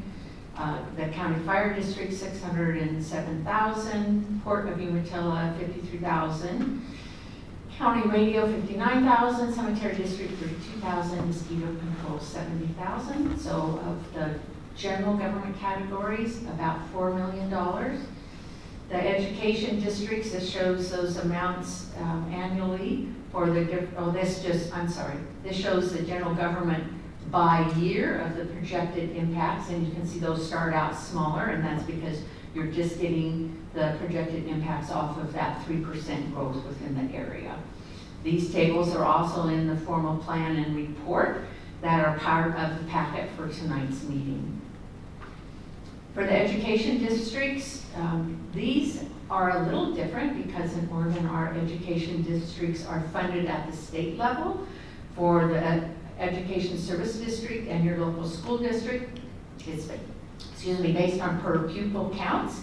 So you receive the amount of money whether or not you have urban renewal within your city for the amount of students that are within your school district. For the community college, they are based on number of classes taken.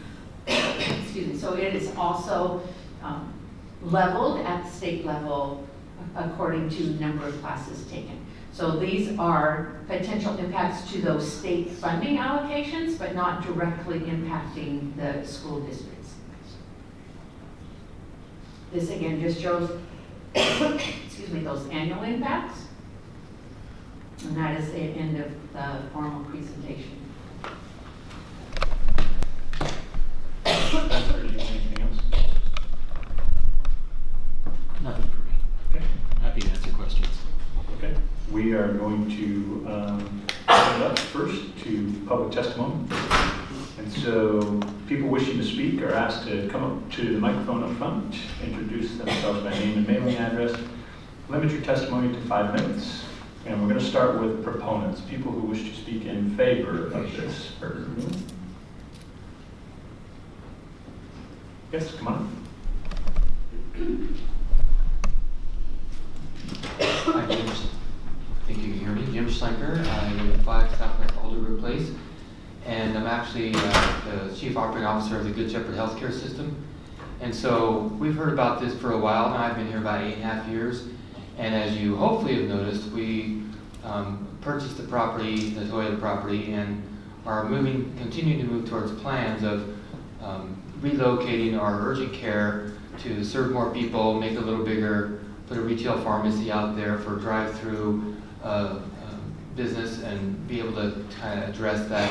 And so when we heard about this, we're a little bit excited about the fact that as we go through the architectural drawings, there's some great benefit besides what you already heard about what's going on of us being in that location and potentially having that traffic flow be addressed even more safely by what you're planning. So just wanted to let you know that we hope that it moves forward and you have our support. Thank you. Any other proponents? Okay.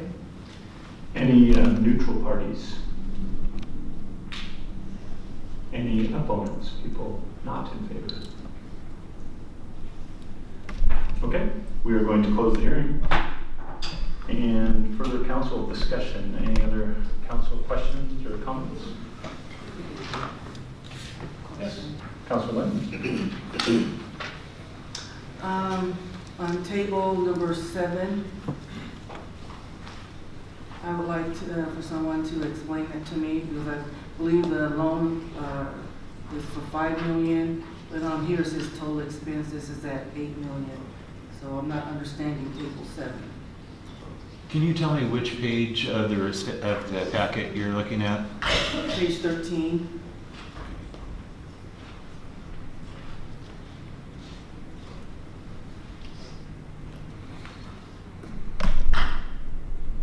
speak?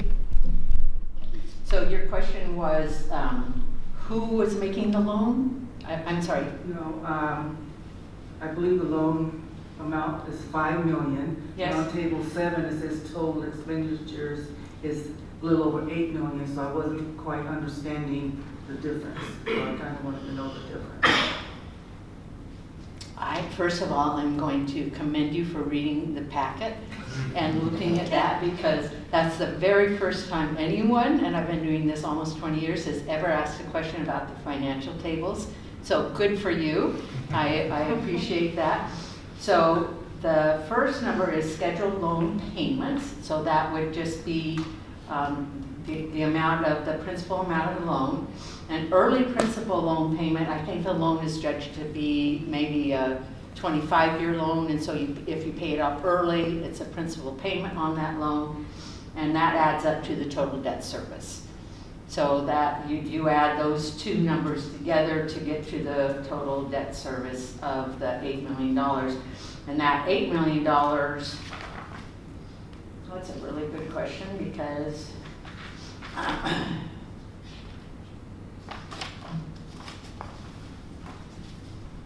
let me look at one of his other tables.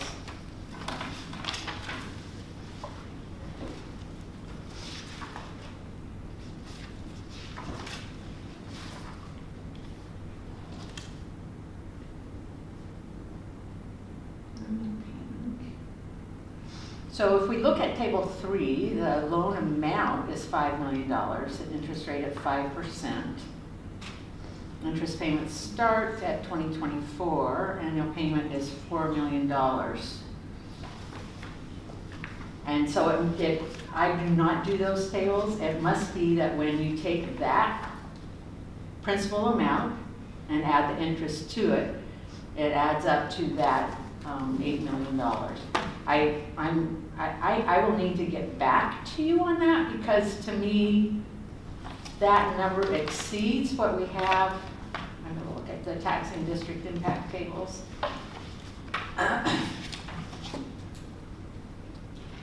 Yeah, our total impact is $6 million, not $8 million.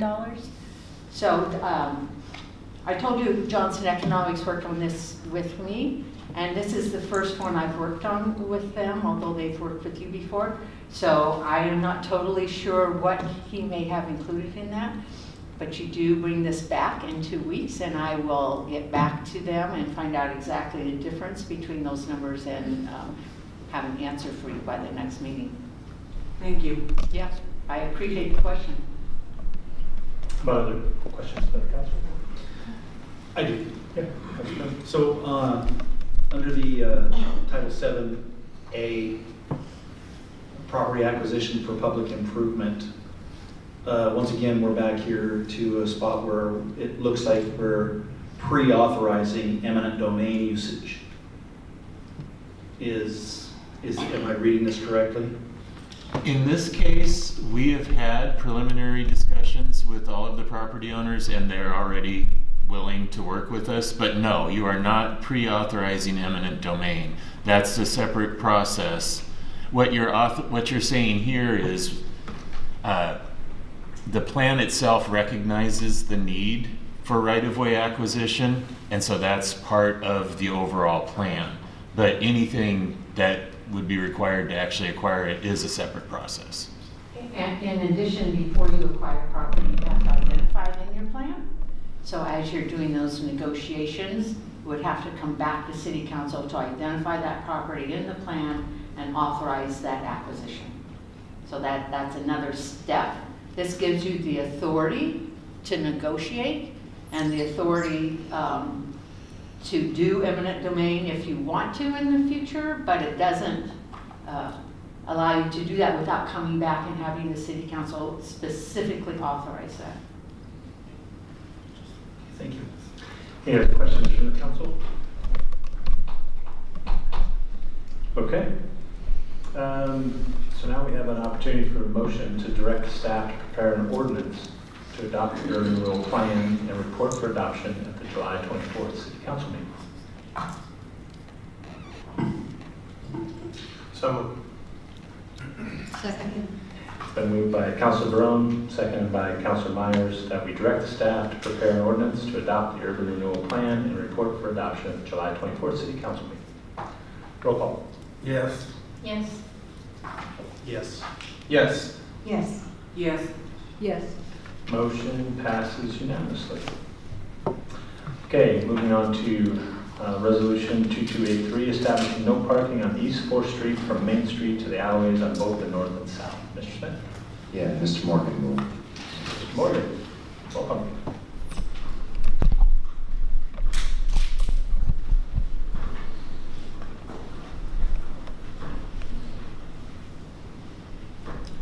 Yes, there we go. Mr. Mayor, members of the council, this is an item that came before you at our last council meeting to look at realigning the traffic pattern at the intersection of 4th and Main. There were some questions about the impacts to associated parking downtown, so we're answering some of those questions and bringing it back before you this evening. We talked quite a bit at last meeting. Also, this had gone through the Public Infrastructure Committee several weeks ago as well, as far as the actual realignment and restriping of the intersection.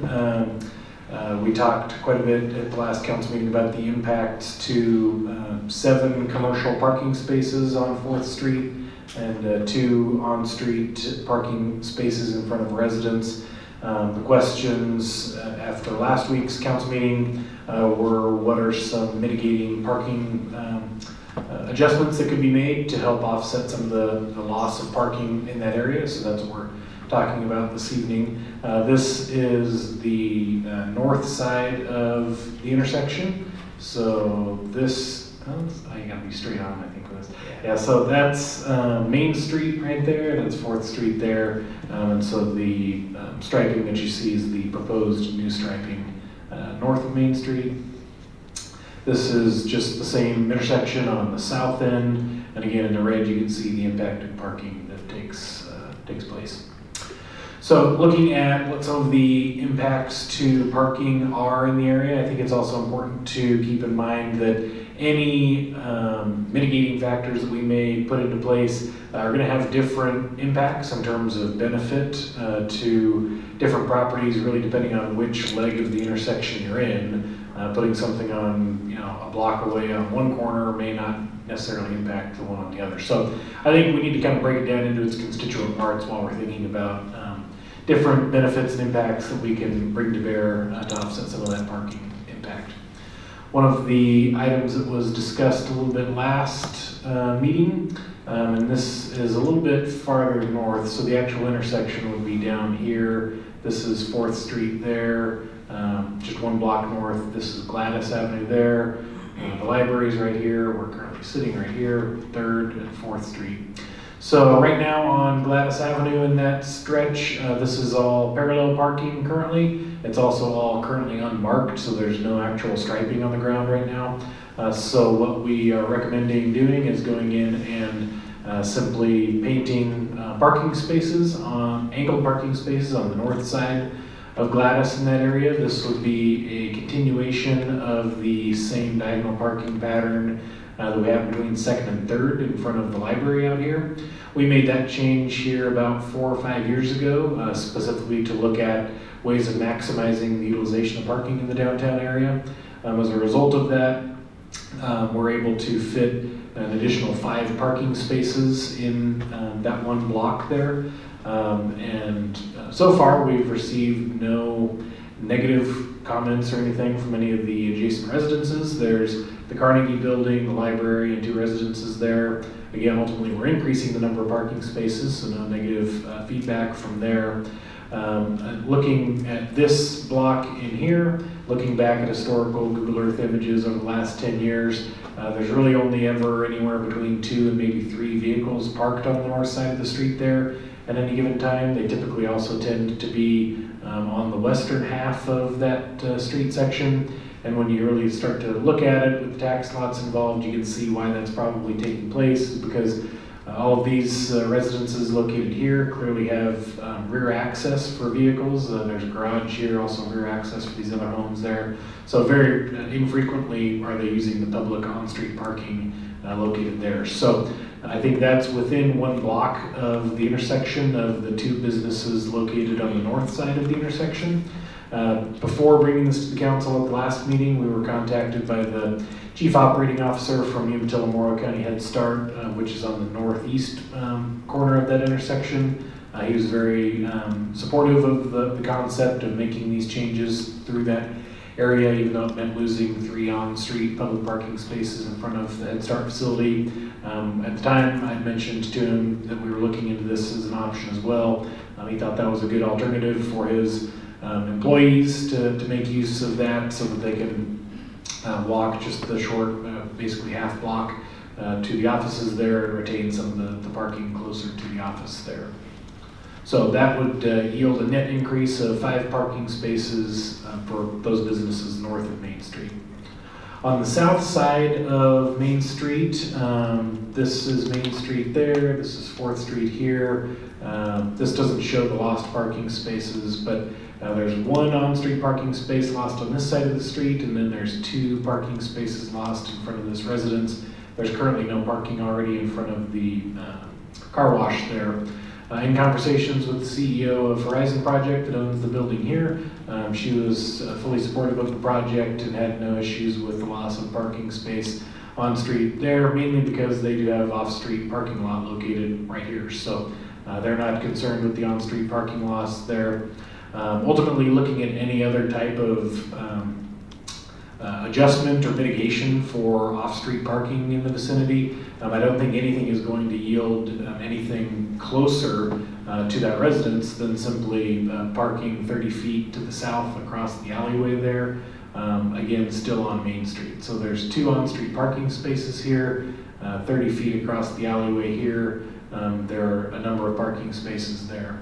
Again, looking at Google Earth images over the last 10 years, over the last 10 images, there were only 11 vehicles parked in that area, in that section between the alleyway and Hurlburt located there. And there's ample space to fit, I think conservatively, 3, you could probably go up to 4 or 5 vehicles in that area. So I think there's pretty obvious availability of at least 2 parking spaces within 30 feet of that residence as it is right now. Looking into some other options south of the intersection though, I think, the obvious question comes up of looking at Hurlburt. So this is Hurlburt Avenue right there. This is Hermiston Irrigation District. The residence that's impacted is just right up here. This is the area that we're recommending that they would be able to continue to park on street just 30 feet further to the south there. If you look at the Hurlburt intersection, or the Hurlburt section of roadway there for on-street parking, there's ample parking on street. We also received some comments from the law firm located here at the intersection of Hurlburt and 4th about some of these changes having impact to parking availability for their employees and their clients. There appears to be significant on-street parking within the area there. So when you look at some of these older aerials of the area here, this is from 2023, this is from 2021, never any vehicles parked along there on street on Hurlburt from the irrigation district. Again, in 2021, there was actually 1 vehicle parked there on 4th Street in that location, another one there, still nobody parked on Hurlburt. This is one of the anomalies that actually added 3 parking spaces to that section between the alleyway and Hurlburt. This aerial image was taken during the 3-on-3 basketball tournament in 2018, which center court is like 1 block from that location. So that was out of the ordinary, and those 3 vehicles parked there factored into that total of 11 vehicles over the past 10 images. But then in 2017, it goes back to nobody parking on the street. So without going through all of those, looking at Hurlburt as an opportunity though for changing to angled parking, we realized pretty quickly there's ample right-of-way in that area to do similar to what we did on Gladys, but the challenge is with the actual built improvements in that area, it's significantly narrower. So on paper, the right-of-way is there all the way from the back of sidewalk to the back of sidewalk, but at some point in the past, these planter strips were developed on both sides of the street, on a half block for that one. So there's only a 35-foot width of street right away there, whereas on the Gladys section, there's 50 feet to work with.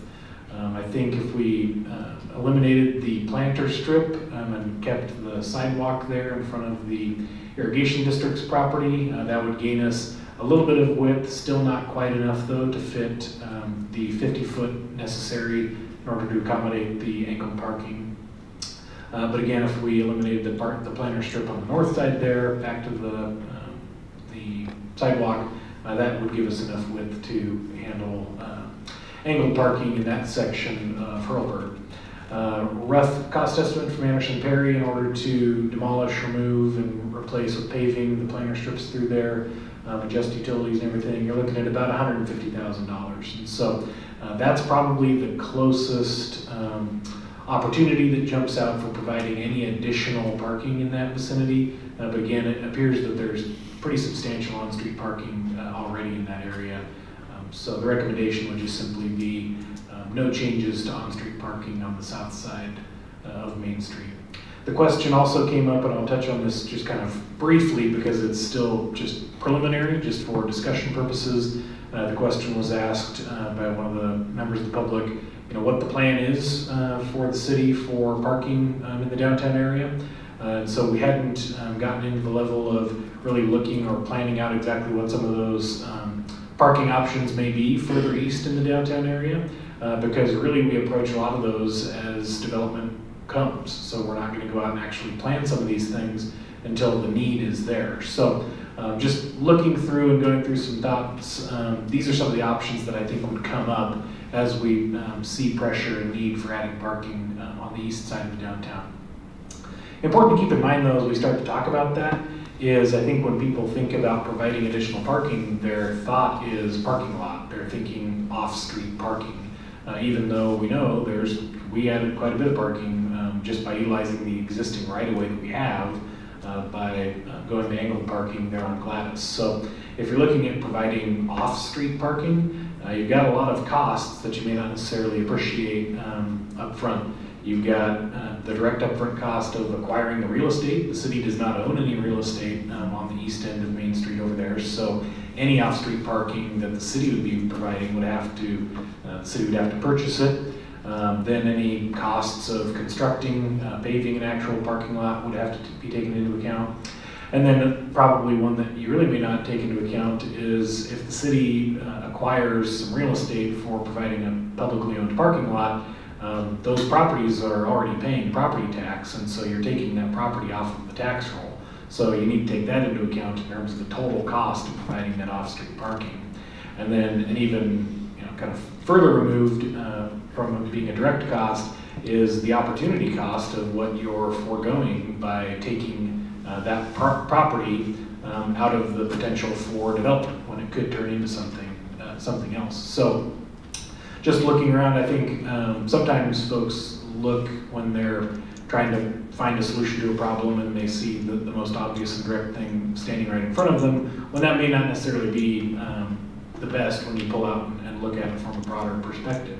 Because it's been mentioned before, here's the intersection of 4th and Main right there, and there is what appears to be a vacant lot. And so if the city were to acquire that, not only are we going to have to acquire it,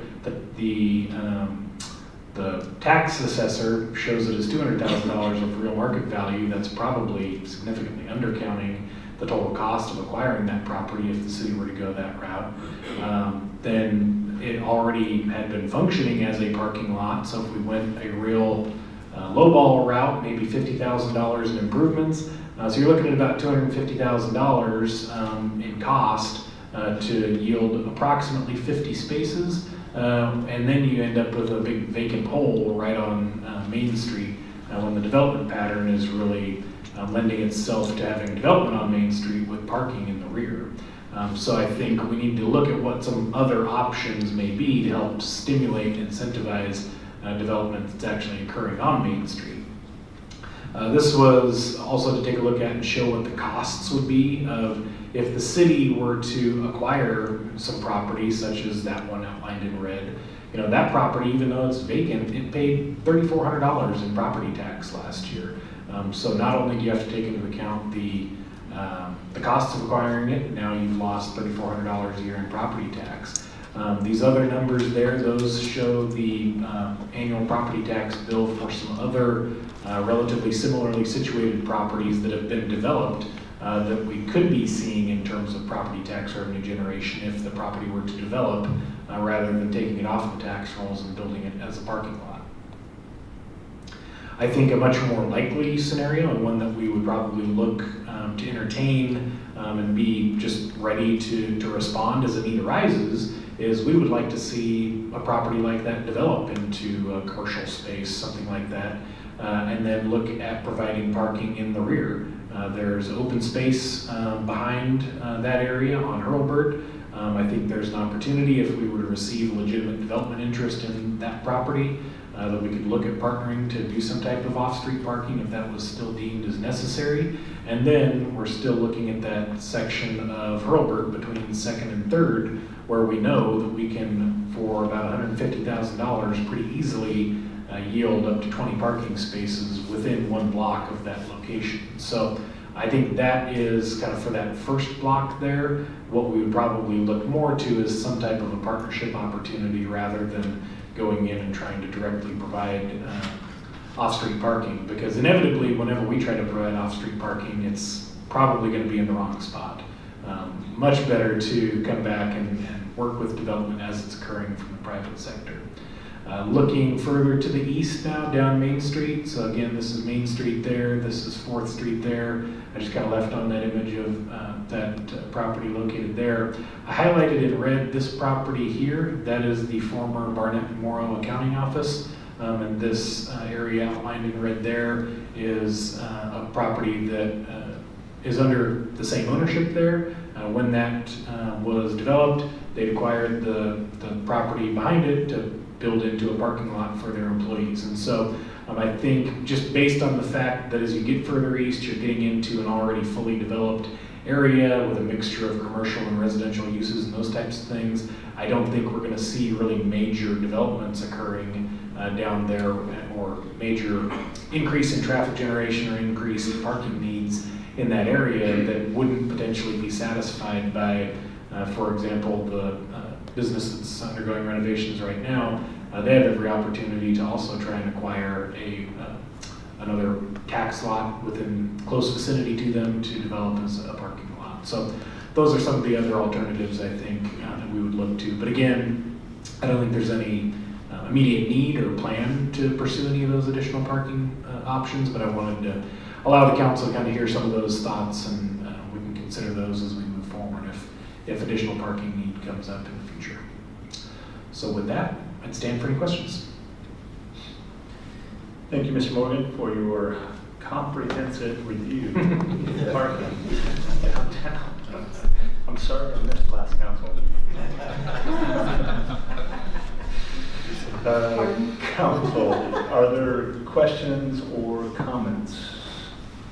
Yeah, Councilman. Yes, that was a lot of information there, so I got a little bit lost. Are we gonna leave the parking for the house and the business, or is that gonna be removed? It would be removed. So that's where the recommendation is that on the north side, there is the opportunity to add additional parking spaces on Gladys, but on the south side, so there's on Gladys, on the south side, the recommendation is simply that any vehicles that would otherwise park in front of that home, they have the opportunity to park still on the street 30 feet to the south there. Other questions, Mr. Peters? I just have a comment, and that is we really drilled this one into the ground last time around, and you came like pretty much point for point with, okay, your answer, here you go. And so thank you for doing such a thorough job of hitting like the key things that we were after. It would make for some good reading earlier. So thank you for being so thorough. Any other comments from the council? Okay. Any public comment on resolution 2283?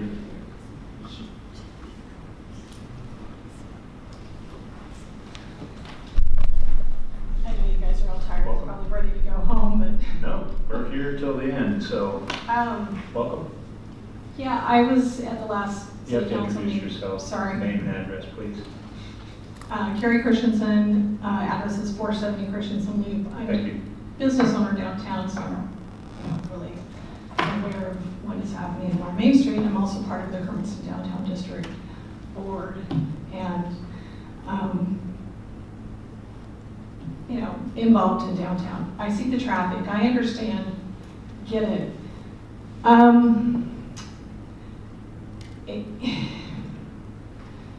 I worry about taking away those parking places, and I worry about moving traffic fast through our downtown.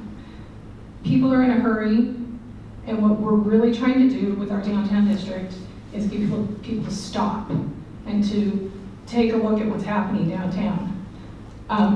When we move people through quickly, they don't do that. They don't maybe stop through 2 lights and go, oh, I didn't know that business was there. Or they don't slow down to look at the pedestrians.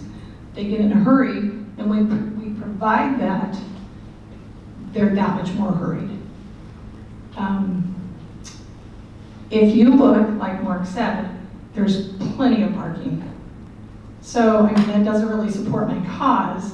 It kind of goes both ways. I'm just really concerned about our downtown and how fast we're trying to get people to move through it. I've been down there when I see trucks just, you know, going way too fast. It's concerning, even when we walk across the street. And, you know, I would hope that the city council would take into consideration that we're really trying to get people to slow down. So I don't know if it's a good thing to put in a turning lane on 4th Street. Actually, I did a little bit of research myself, and it says evidence is saying that some towns now are taking out their left turning lane to slow traffic down. So, I just, you know, I want you to consider that because we worked really hard. We have such a small downtown, you know. Another thing, let's not go after the 3rd and Main property. We need to have another business go up there, another building, you know, office space, retail, with parking. Obviously, it's a big enough space, but let's not go after that property. One last point. Take a look at the business owners and the employers that are actually parking on Main Street. Let's encourage all of them to park a block away if they can walk that far. It's not that hard. Open up those places for our patrons to come into our businesses. And it's okay if they park a little ways away because then they have to walk by another business and say, I didn't know that was there. So they'll come back. So let's encourage people to do that and walk our downtown. Thank you. Thank you, Carrie. Are there others that would like to speak this evening? Come on. Thank you, Mr. Mayor. I'm Josh Roberts, 1709 Northeast 6th Place. So, real quick, I just want to make a comment. Great presentation. My only critique of it is that the use of Google Photos, while inventive, only takes pictures during the daytime. And so it doesn't really take a look at what people are doing at night when they're not at work and when they're actually at home. So that being said, I want to thank the staff for taking the citizens into account. It sounds like even though they had daytime Google Photos, they've talked to a lot of residents in the area. And so it makes me feel good that the city is actually talking to the people living there.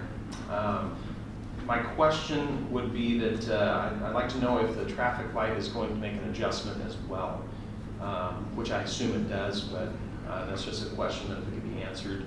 Overall, I don't see this as being a speed issue. I personally am in very, very strong support of this from the sense that it moves traffic much more efficiently, much more safely. There are a lot of crashes down there. And if we can make traffic not so much faster but more efficient so that people can visit those downtown businesses and also pass through in a safe safe and effective manner. I think, I really do think that this is well thought out. So I am in support of it, but that would be my only question, would just be about the traffic signal adjustment, so. Thank you. Thank you. I believe we answered that question at a previous city council meeting. That that light is going to be changed.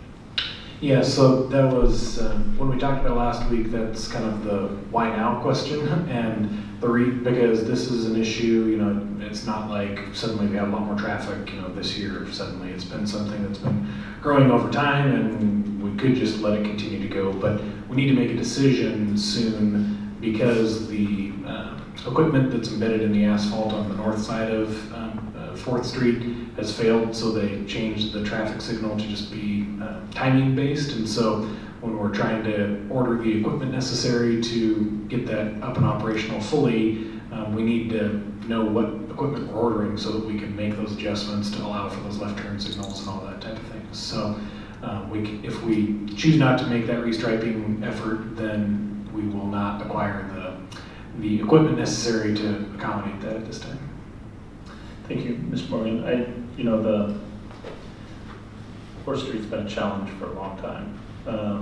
And, you know, trying to coincidentally tie the change of that intersection to a timing of which we're replacing infrastructure, I think it's just a good, efficient use of city resources as well as beneficial benefits to the community. And so I appreciate your forethought and willingness to try and readdress that. I think that's been addressed in our TSP as a main thoroughfare, and will only continue to get busier as we continue to develop the northeast quadrant of our community. And so I appreciate the city's effort and your leadership in trying to address traffic flows through there. I see this as a significant benefit to the community.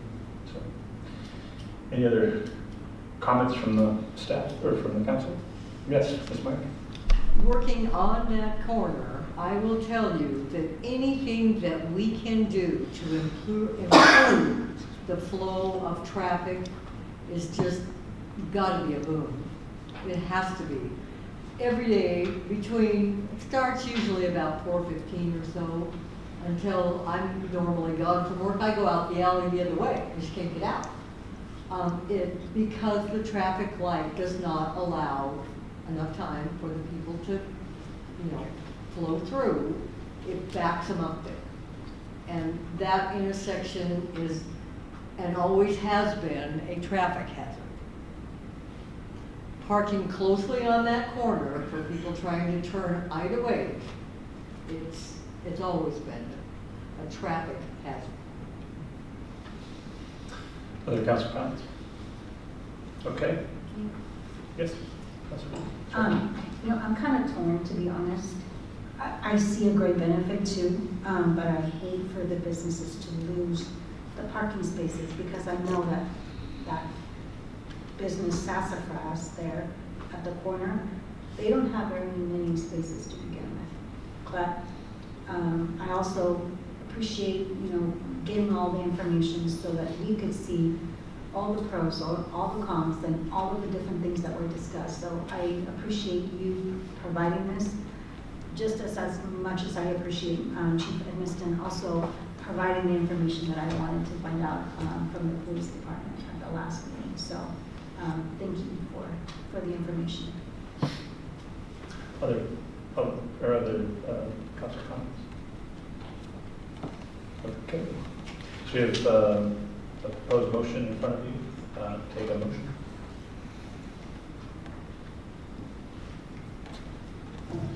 I move that we carry the motion forward. Okay. Second. It's been motioned by Councilor Brown, second by Councilor Myers, that we adopt resolution 2283 and lay it upon the record. Roll call.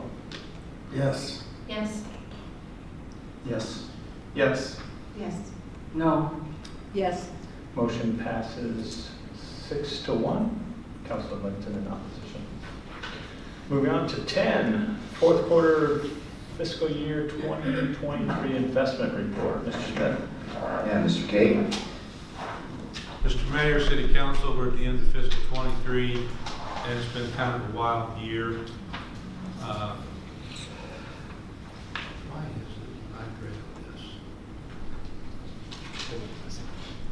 You must be.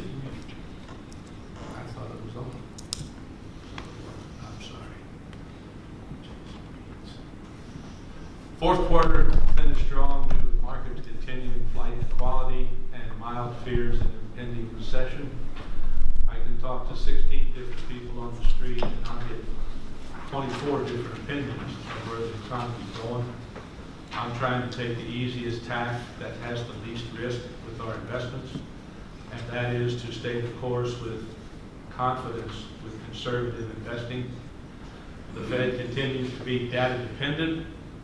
That means if they paused last month, didn't make a move, a lot of people think they're going to move 25 basis points. They're meeting this month on the 27th and 28th, and then hold steady over the summer until they meet in the fall.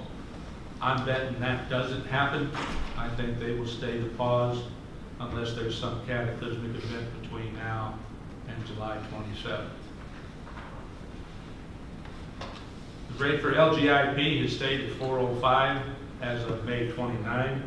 Just to give you some perspective, we started fiscal 23, the LGIP rate was 1.15%, and everything in the economy and the gasoline fire we had in the economy, it's up to 405% now. I think it will stay there for a while longer. I'm not too concerned with that. Fiscal 23 we started with the 1.15 rate. There have been 10 separate increases in fiscal 23. That's a record for the state by about 6 as far as increases. Now decreases, they go down fast.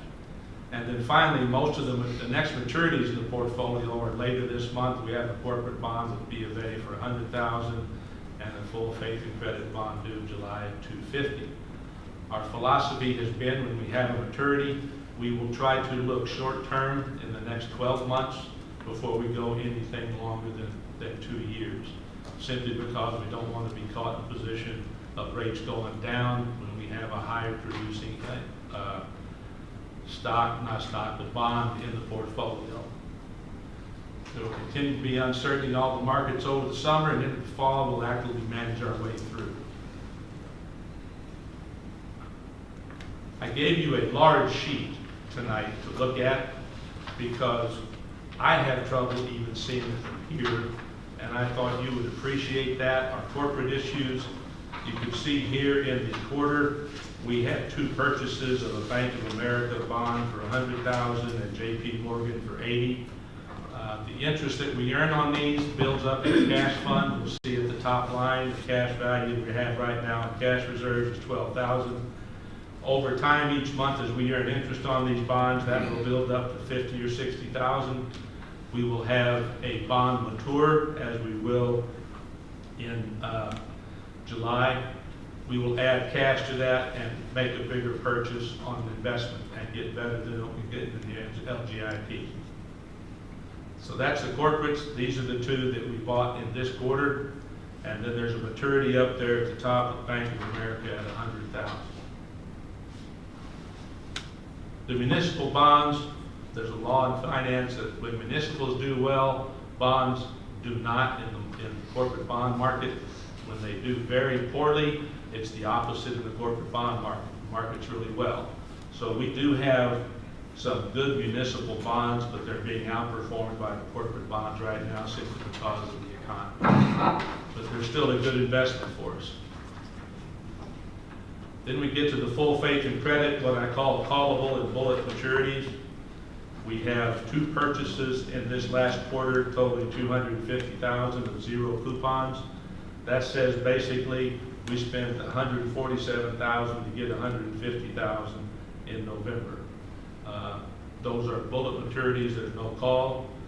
Those are the things we'll be looking at as we reinvest over the next 12 to 18 months to keep things fairly short on the maturity cycle so that we can have opportunities to, in a sense, manage our way in a better fashion going forward if rates move against us.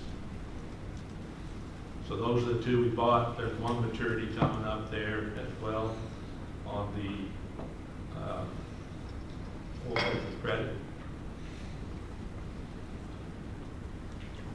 The The total stats for the investable portfolio, I would direct your attention to the investment metrics in the top right. Cash reserves is only 1.14% of the portfolio.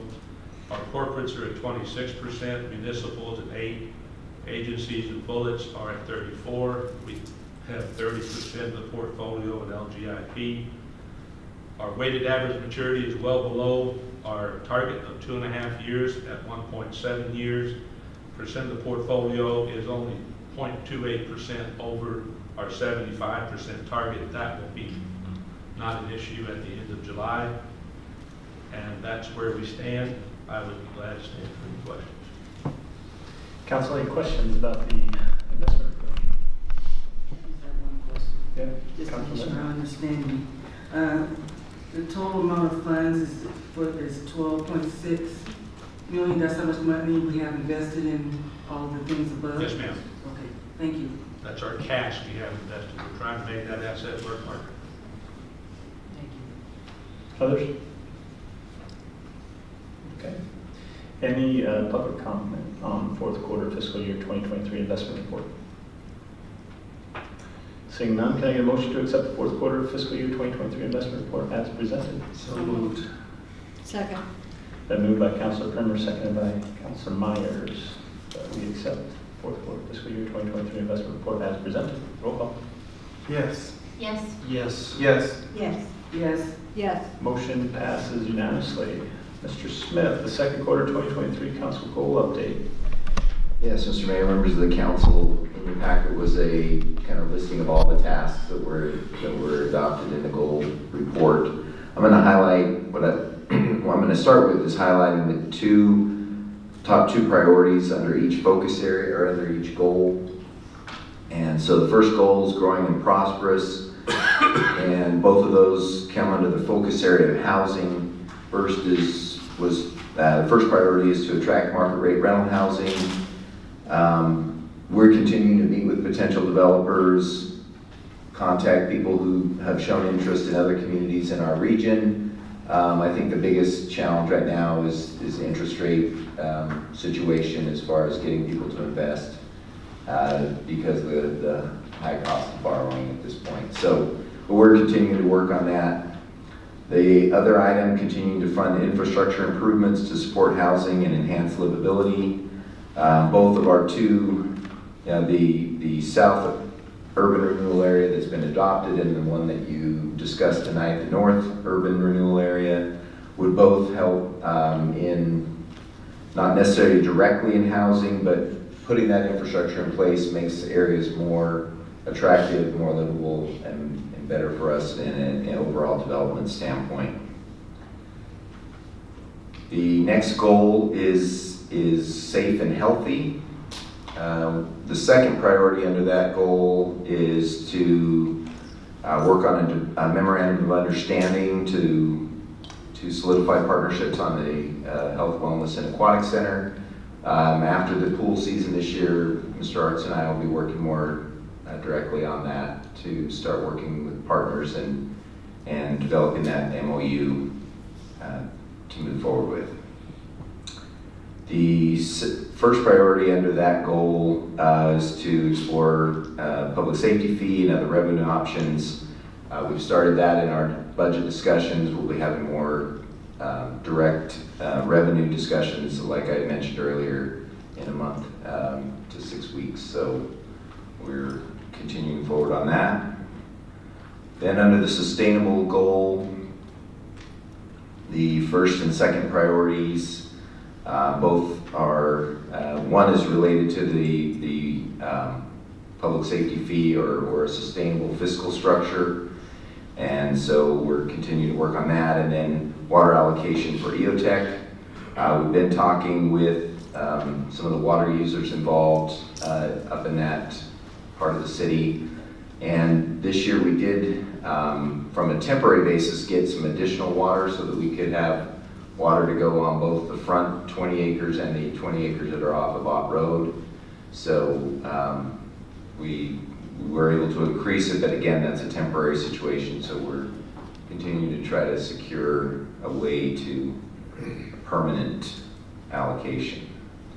The final goal is connected and engaged. Both of those are kind of underway or getting ready to start. Our educational partners to try to have a plan to increase youth engagement. You know, we've activated the youth advisors. We're trying to look at other ways that we can be more engaged at least the high school level and potentially in other ways in the educational side. And then our Zen City Community Survey will be bringing the kind of the mid-year July report to you to compare to what we saw in January. Shortly, they're finishing that up as of the end of June, and then we'll have those reports to bring to you, I would say within a month or so. I'd be happy to talk about any other of the goals that I didn't specifically mention, but that's my report.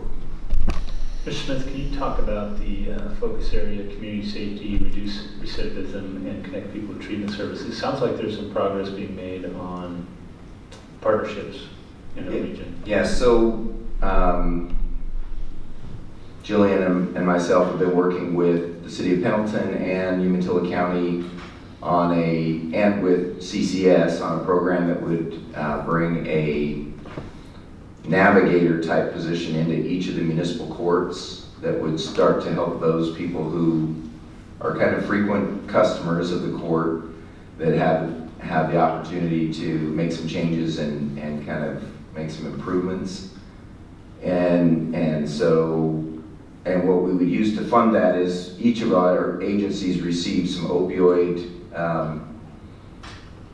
settlement funds through the lawsuits that went forward and have been settled. And so we're in the process of putting together an MOU and then moving forward with CCS to have someone in the court to help with that, help provide services, help connect people to services, really what they would be doing. Excellent. I'm super excited about that partnership and trying to break the cycle of recidivism and trying to integrate these people back into society in a productive manner. So I appreciate the effort that you guys are doing on that. Any other questions on the goal report? Okay. Any public comment about council goals update? All right, seeing none, can I get a motion to accept the second quarter 2023 council goals update as presented? So moved. Second. Been motion by Councilor Barone, seconded by Councilor Harden, that we accept the second quarter 2023 council goals update as presented. Roll call. Yes. Yes. Yes. Yes. Yes. Yes. Yes. Motion passes unanimously, according at the 9:30 time limit. Is that something we put into? It's not in the rules yet. Okay. We're getting close though. So, yeah, we're getting close. So we'll keep it short. City committee reports? Any? Brief? Yes, we had, Councilor Premier and I attended EOTech committee meeting. We had 4 topics of conversation: the barn expansion, the field expansion. We had updates on operations and our branding update. The barns are still kind of moving along. We got an update from our city manager about that. We just landed a grant from Business Oregon and hoping to just try to move forward on that. Mr. Smith might have additional details, so feel free to fill in if I miss any, please.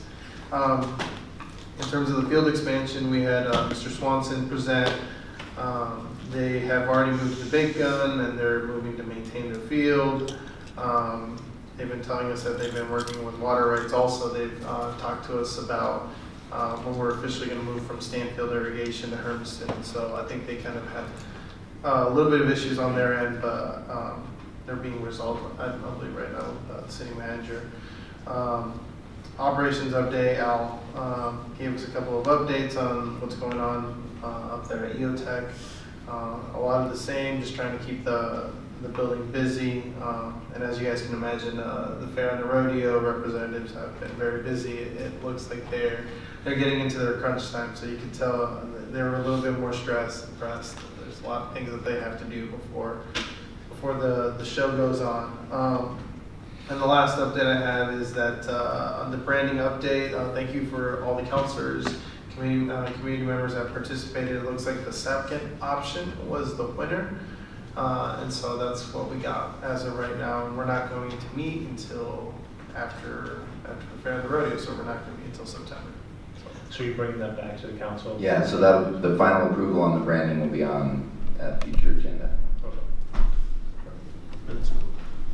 Any other committee reports?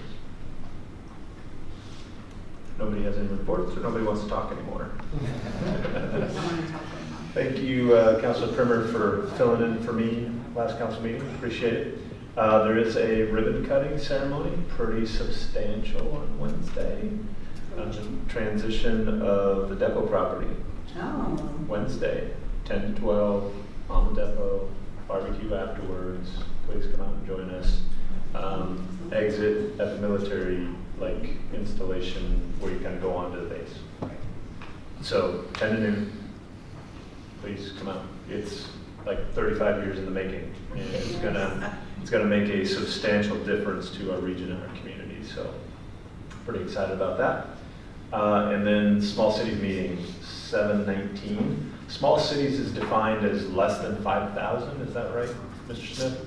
So we don't really qualify, but they kind of like to see public faces, council faces from around the area, and it's a great way to kind of get an update from the local, or from the LFC staff, as well as to hear concerns and questions and comments and have conversation regionally with fellow councilors, and that's at Boardman on 7/19 from 10 to 12.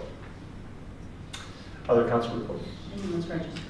Yes, go online to the LFC website. It's free to register. It doesn't impact our budget.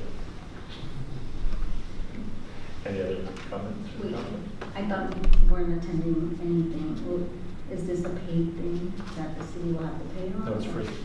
Yep, won't impact our budget. Just checking. Yep. Unless you charge the city for driving out there. It is important. Anything else, Council? No youth advisors tonight? No. Mr. Smith? Just wanted to give the council a heads up. In the near future, we'll be having a training, potentially it will be online, but you are all mandatory reporters, if you didn't know that, because of your position as a counselor. So we're going to just have some training. There was a recent change in the law that added actually this specific category. So we'll be getting you some training so that you can feel like you fulfill that role. It's a requirement, like you have to check the box, like you did this training, yes, okay. Well, I don't know, we just want to help you have the opportunity to know what it means to be a mandatory reporter. Perfect.